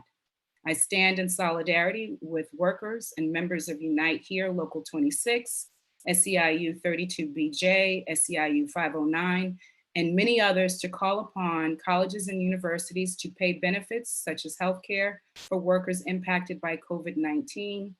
And I ask that all of my colleagues join and support the adoption of this resolution. Thank you. Thank you, Madam President. Would anyone else like to speak on this matter? The chair recognizes the at-large counselor from Dorchester. Counselor Mejia, you have the floor. Thank you, President, Council, Matt. Just joking. Thank you. Thank you for the makers for presenting this resolution. I also want to uplift that there are a lot of low-wage workers who are working in colleges and universities across the entire state, but actually are Boston residents. My mother being one of them, working at Babson College for the last 20 years as a food handler. She was laid off two weeks ago, and her unemployment benefit now is only $300 a week. So juggling to make your ends meet with a very low dollar amount is stressful. So I just wanted to uplift that there are also a lot of low wage workers working in different universities that are not part of a union, and they're also feeling the financial hardships as well. So wanted to uplift those who are living that reality. And I think that we, again, going back to my same old song, is that the COVID-19 is giving us an opportunity to think beyond this epidemic and how we're going to support our low wage workers moving forward. And the last thing that I'd like to say is that while some colleges and universities have agreed to pay their staff throughout their school closures, others have not. And this is not just a message of support for our workers, but a call to action for colleges and universities across the city and state to ensure that they're protecting our residents as well, to pay their share. Thank you very much. Thank you. The chair now recognizes the district council from District 8. Councilor Bach, you have the floor. Thank you, Chair. I just want to add my strong support to this resolution as someone who represents a large number of our colleges and universities in District 8. I think, and I especially want to highlight there's a clause of this resolution that references the fact that we need this kind of support and good treatment for our workers, regardless of whether they are directly employed by the universities or employed by a subcontractor. Because I think, one of the things that we're seeing in this crisis is that in general, a lot of our employment relationships over the past decade have gone in the direction of subcontracting and kind of like more and more arm's length relationships between our large institutions and the people who work in them every day. And then in a crisis like this, sometimes, the response is, oh, well, technically they don't work for us. And I think we all know that the reality is that these are the people who hold up these institutions day in, day out, regardless of what the name of the entity on their paycheck is. And so I think it's important that we're both calling on our universities to take this step for the workers who they cut the paychecks for, but also to guarantee those workers who are working for them and in their institutions, but are technically working for a subcontractor. Yeah, these are people who they keep Boston running in the best of times, and we can't be leaving them behind when we're in an emergency like this. So thank you so much to the makers, and please add my name. Thank you, Councilor Bach. Madam Clerk, please add Councilor Bach's name. Would any councilor like to speak on this as well? Councilor Braden, is that to speak or is that to add your name? To speak. The chair recognizes the district councilor from Alston Brighton. Councilor Braden, you have the floor.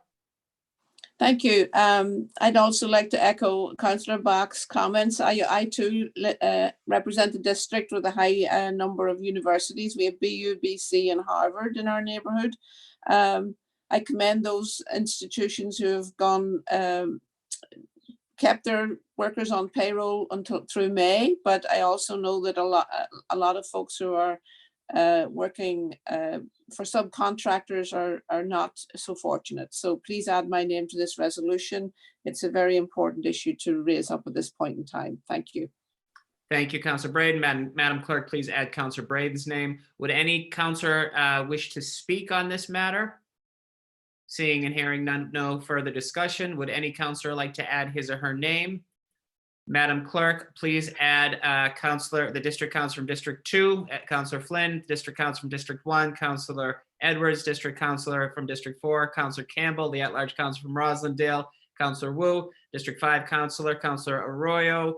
Believe we added, if not, please add Councillor Mejia, the at-large councillor from Dorchester, and the at-large councillor from South Boston, Councillor Flaherty. The chair now the council president and the at-large councillor from Dorchester now move for suspension of the rules and adoption of docket number 0624. All those in favor, please say aye. Aye. Aye. All those opposed, say nay. The ayes have it. The resolution is adopted. Thank you so much, Councillor O'Malley. We will now move on to personnel orders. Madam Clerk, could you please read docket 0625? Docket 0625, Councillor Janey for Councillor Campbell. Thank you. Councillor Campbell seeks suspension of the rules and passage of docket 0625. All those in favor say aye. Aye. Aye. All opposed, nay. The ayes have it, and docket 0625 has been passed. Madam Clerk, could you please read docket 0626? Docket 0626, Councillor Janey for Councillor Wu. Councillor Wu seeks suspension of the rules and passage of docket 0626. All those in favor say aye. Aye. Aye. All opposed, nay. The ayes have it, and docket 0626 has been passed. We will now move on to late files. And I am informed by the clerk that there is one late file matter. This late file is sponsored by Mayor Walsh in the city of Boston to accept a $500,000 grant for personal protective equipment. And we'll take a pause now while my colleagues go to their emails to take a look at this late file matter.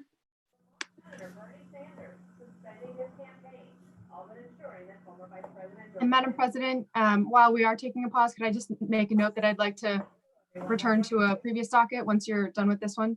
Thank you.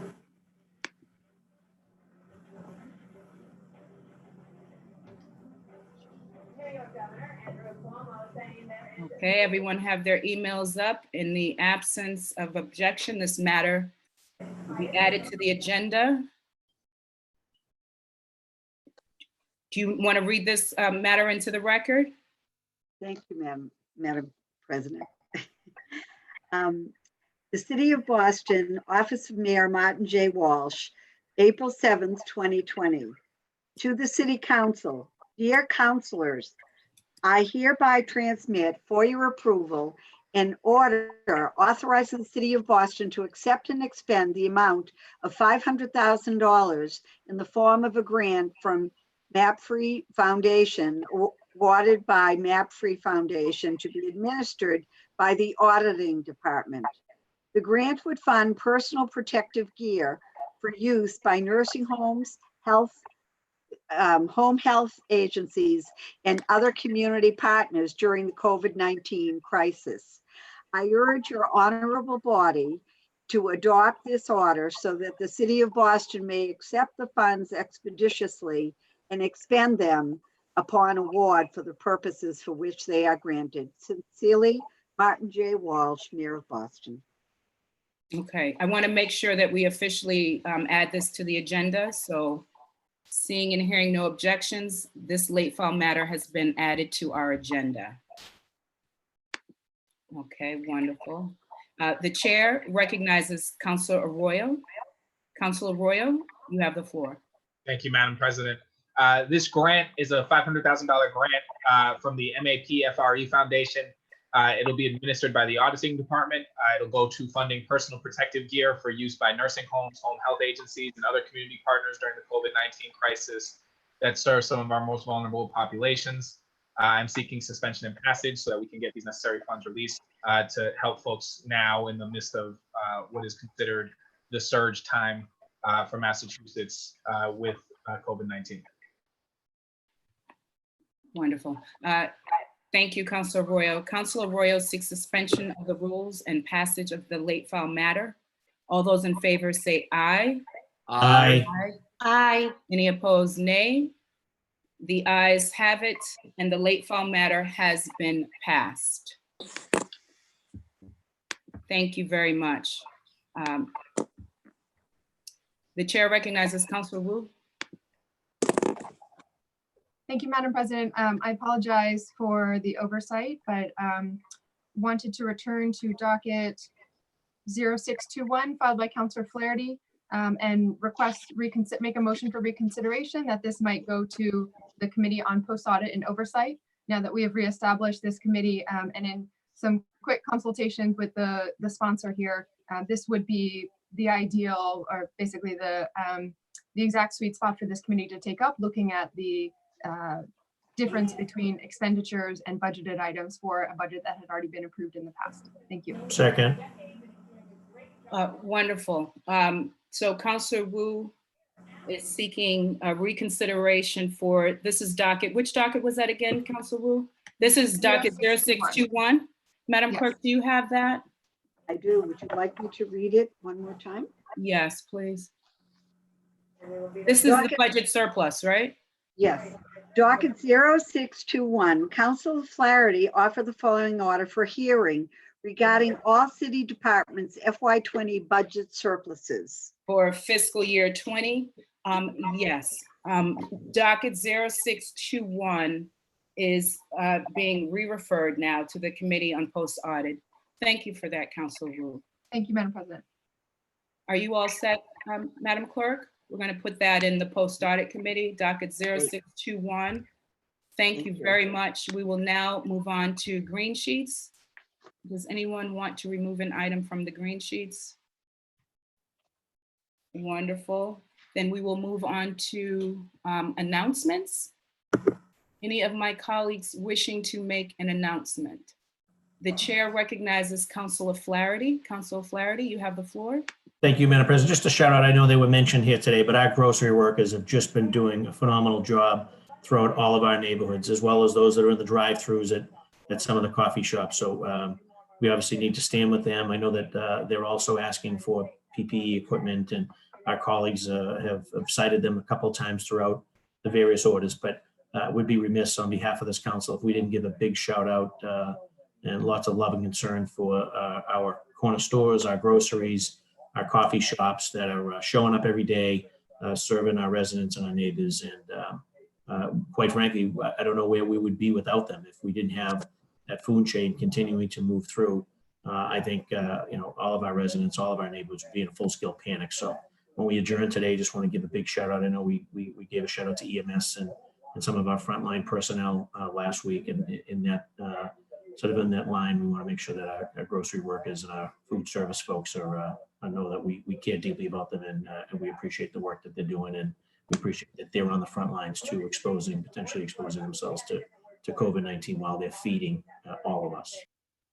Thank you so much. The chair recognizes Councilor Edwards. Thank you very much, Madam President. I want to do a quick announcement and congratulations to local businessman Tony Portillo in East Boston. He has organized, tens of local businesses, mostly Latino-owned businesses between East Boston and Revere to create what they call Rescatando Vidas. It's a Facebook page. And there you can sign up for home delivery of very culturally sensitive and culturally appropriate foods. They had several hundred deliveries just on Monday. They plan on doing deliveries, I think, on a weekly basis every Sunday to hundreds of families in the area. And they did this really just raising the money together, coming together as local businesses that have already been leaders in the community and just got right to it. They began cooking, they began doing everything. And so I'm very proud of the fact that they got that together. For those who would like a delivery, you can go to Rescatando Vidas. It's a Facebook page. I asked Tony how people could sign up for the delivery. So I just wanted to put that out there. Thank you. The chair recognizes Counselor Asabi George. Thank you again, Madam President. I ask permission to make an announcement. Tonight, thank you. Tonight is the first night of Passover. It's one of the most important holidays in the Jewish tradition and religion, telling the story of Exodus. The executive director of the Boston Workers Circle, a secular Jewish community, Jen Keok, writes that Pesach is an important time, is the apt time to sit with conflicting truths, connection and isolation, hope and uncertainty. As we retell the story of our ancestors moving from bondage to freedom, we're asked to remember their suffering and celebrate their journey to a better life. We are on a journey as a city, as a nation, and as a global community, moving through much suffering. There's a great deal of wisdom. There's a great deal of wisdom we can all learn from Passover, from ritual hand washing to social, environmental, and public health plagues, to sharing with those who have none, even while we too are suffering. This Passover is particularly poignant as it is an intergenerational celebration that would usually take place in person, but this year we'll probably have many technical tech issues for families. Still, to all who are celebrating, happy Pesach or happy Passover. Thank you so much. The chair recognizes Counselor Flynn. Counselor Flynn, you have the floor. Thank you, Madam President. Madam President, we've been working as a body, working closely with Mayor Walsh and with Chief Martinez on the COVID-19, especially as it relates to communities of color and our immigrant communities as well, our senior population, persons with disabilities. We also know that preliminary data from healthcare workers see an influx of Latino, Spanish-speaking residents who are critically ill coming into the hospital. Councilor Mejia had a forum last night that I participated in, along with John Santiago, who's a medical doctor at the Boston Medical Center. We have also seen reports out of states like Michigan, where African-American patients represent 40% of the deaths when the population is only 14%. In Louisiana, 70% of the deaths related to coronavirus were African-American when the population is only 31% of the state population. This pandemic affects everybody. But again, the preliminary data shows us that communities of color, low-income communities are impacted the most. Those with underlying health conditions are also more vulnerable to COVID-19. And data has shown that low-income communities, communities of color, already have higher rates of underlying diseases, such as asthma, diabetes, that makes them more likely to suffer complications from COVID-19. We had several hearings last year on the disparities in healthcare in our city. Our communities of color, immigrants, low-income communities may also have less access to healthcare, whether it's due to financial constraints, language barriers, or maybe even just a distrust of the system. During times like this, it is important that we support policies and measures that would ensure access to healthcare and financial assistance for our communities of color, low-income residents, immigrants. We don't want to widen our healthcare disparities even further during this pandemic. Thank you, Madam President.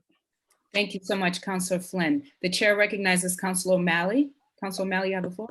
Thank you, Madam President. I wanted to echo some of the sentiments brought by my colleague and friend and housemate from House 1, the at-large council from Dorchester, Councilor Asabi George, who noticed that it is indeed Passover begins at sundown tonight.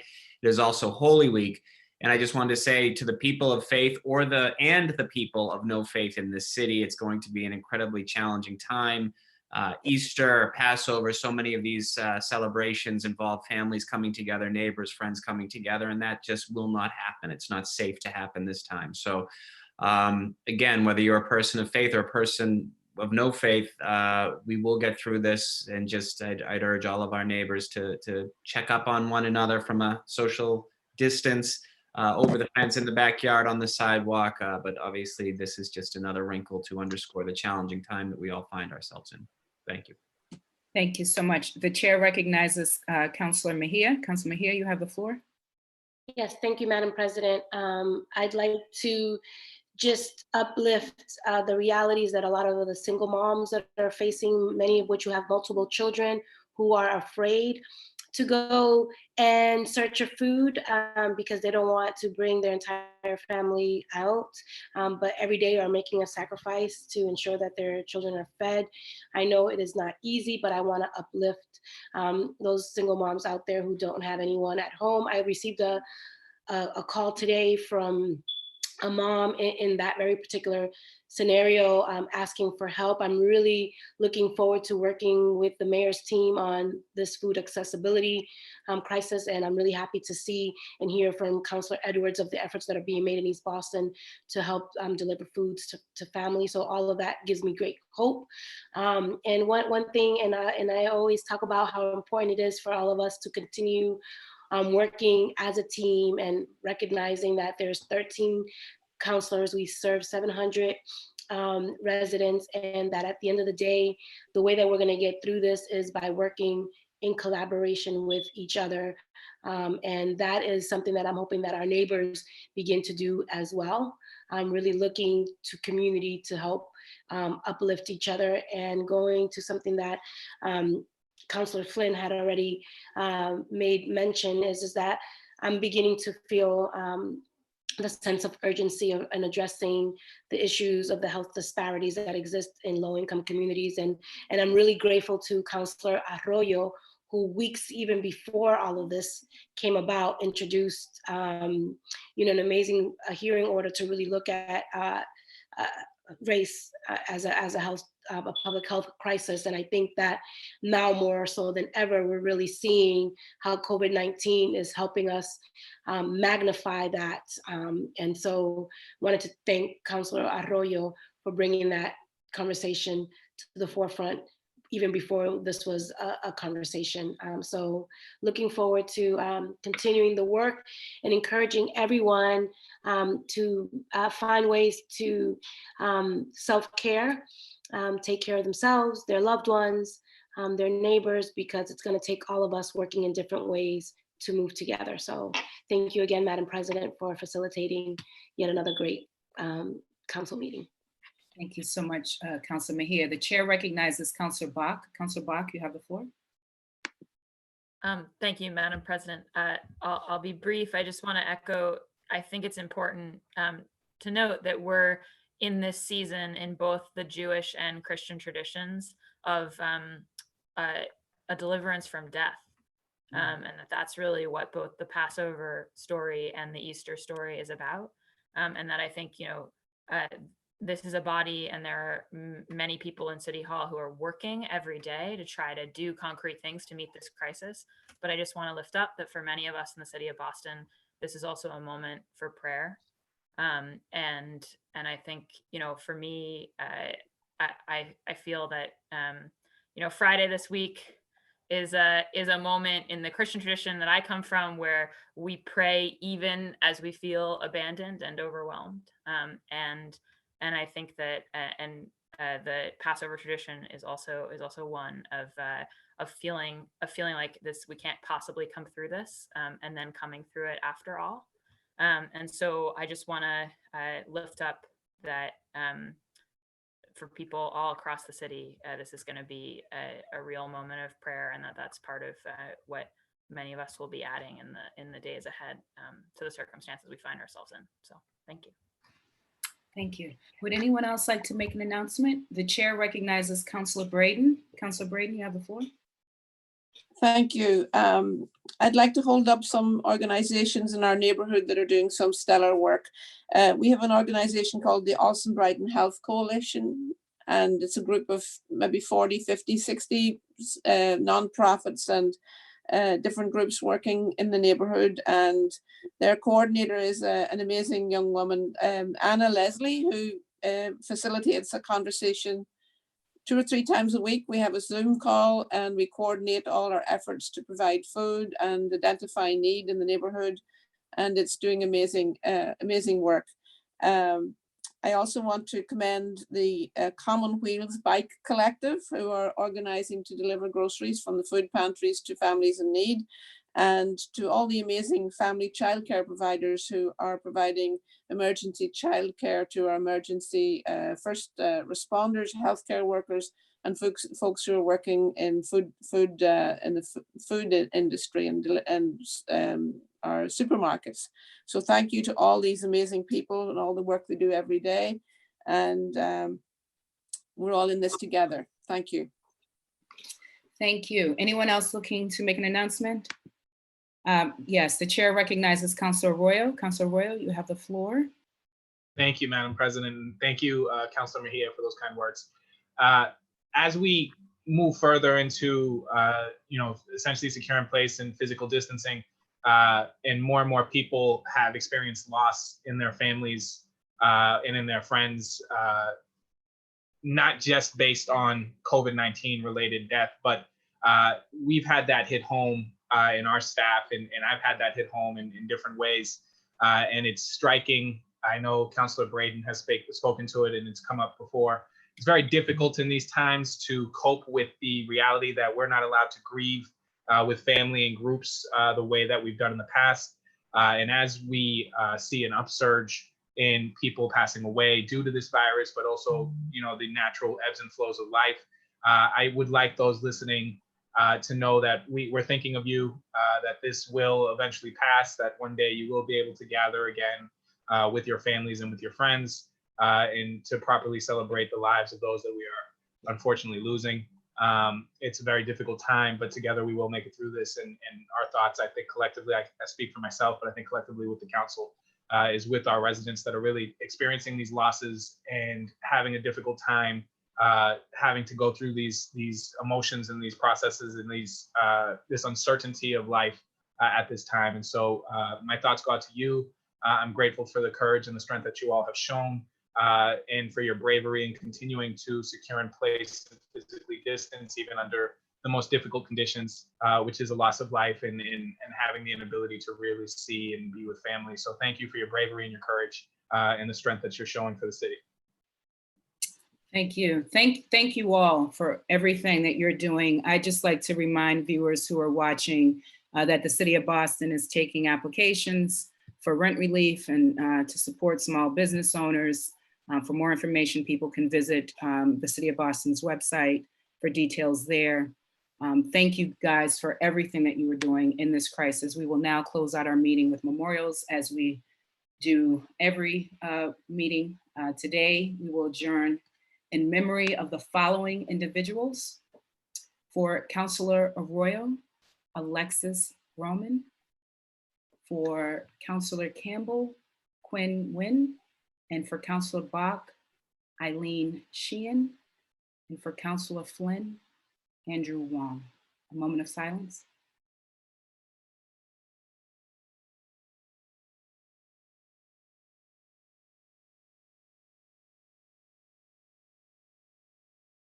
The chair moves that when the council adjourns today, it does so in memory of the aforementioned individuals. We are scheduled to meet again on Wednesday, April 15th at 12 noon. For the safety of the general public and all those involved, the meeting will be held virtually and posted online. Viewers can watch the council meeting live on YouTube by visiting boston.gov/city-council-TV. Again, that's boston.gov/city-council-TV. All those in favor of adjournment, say aye. Aye. All opposed, nay. Aye. The ayes have it, and the council meeting is adjourned. Oh, thank you. Thank you. Thank you all. Bye. Thank you. Bye.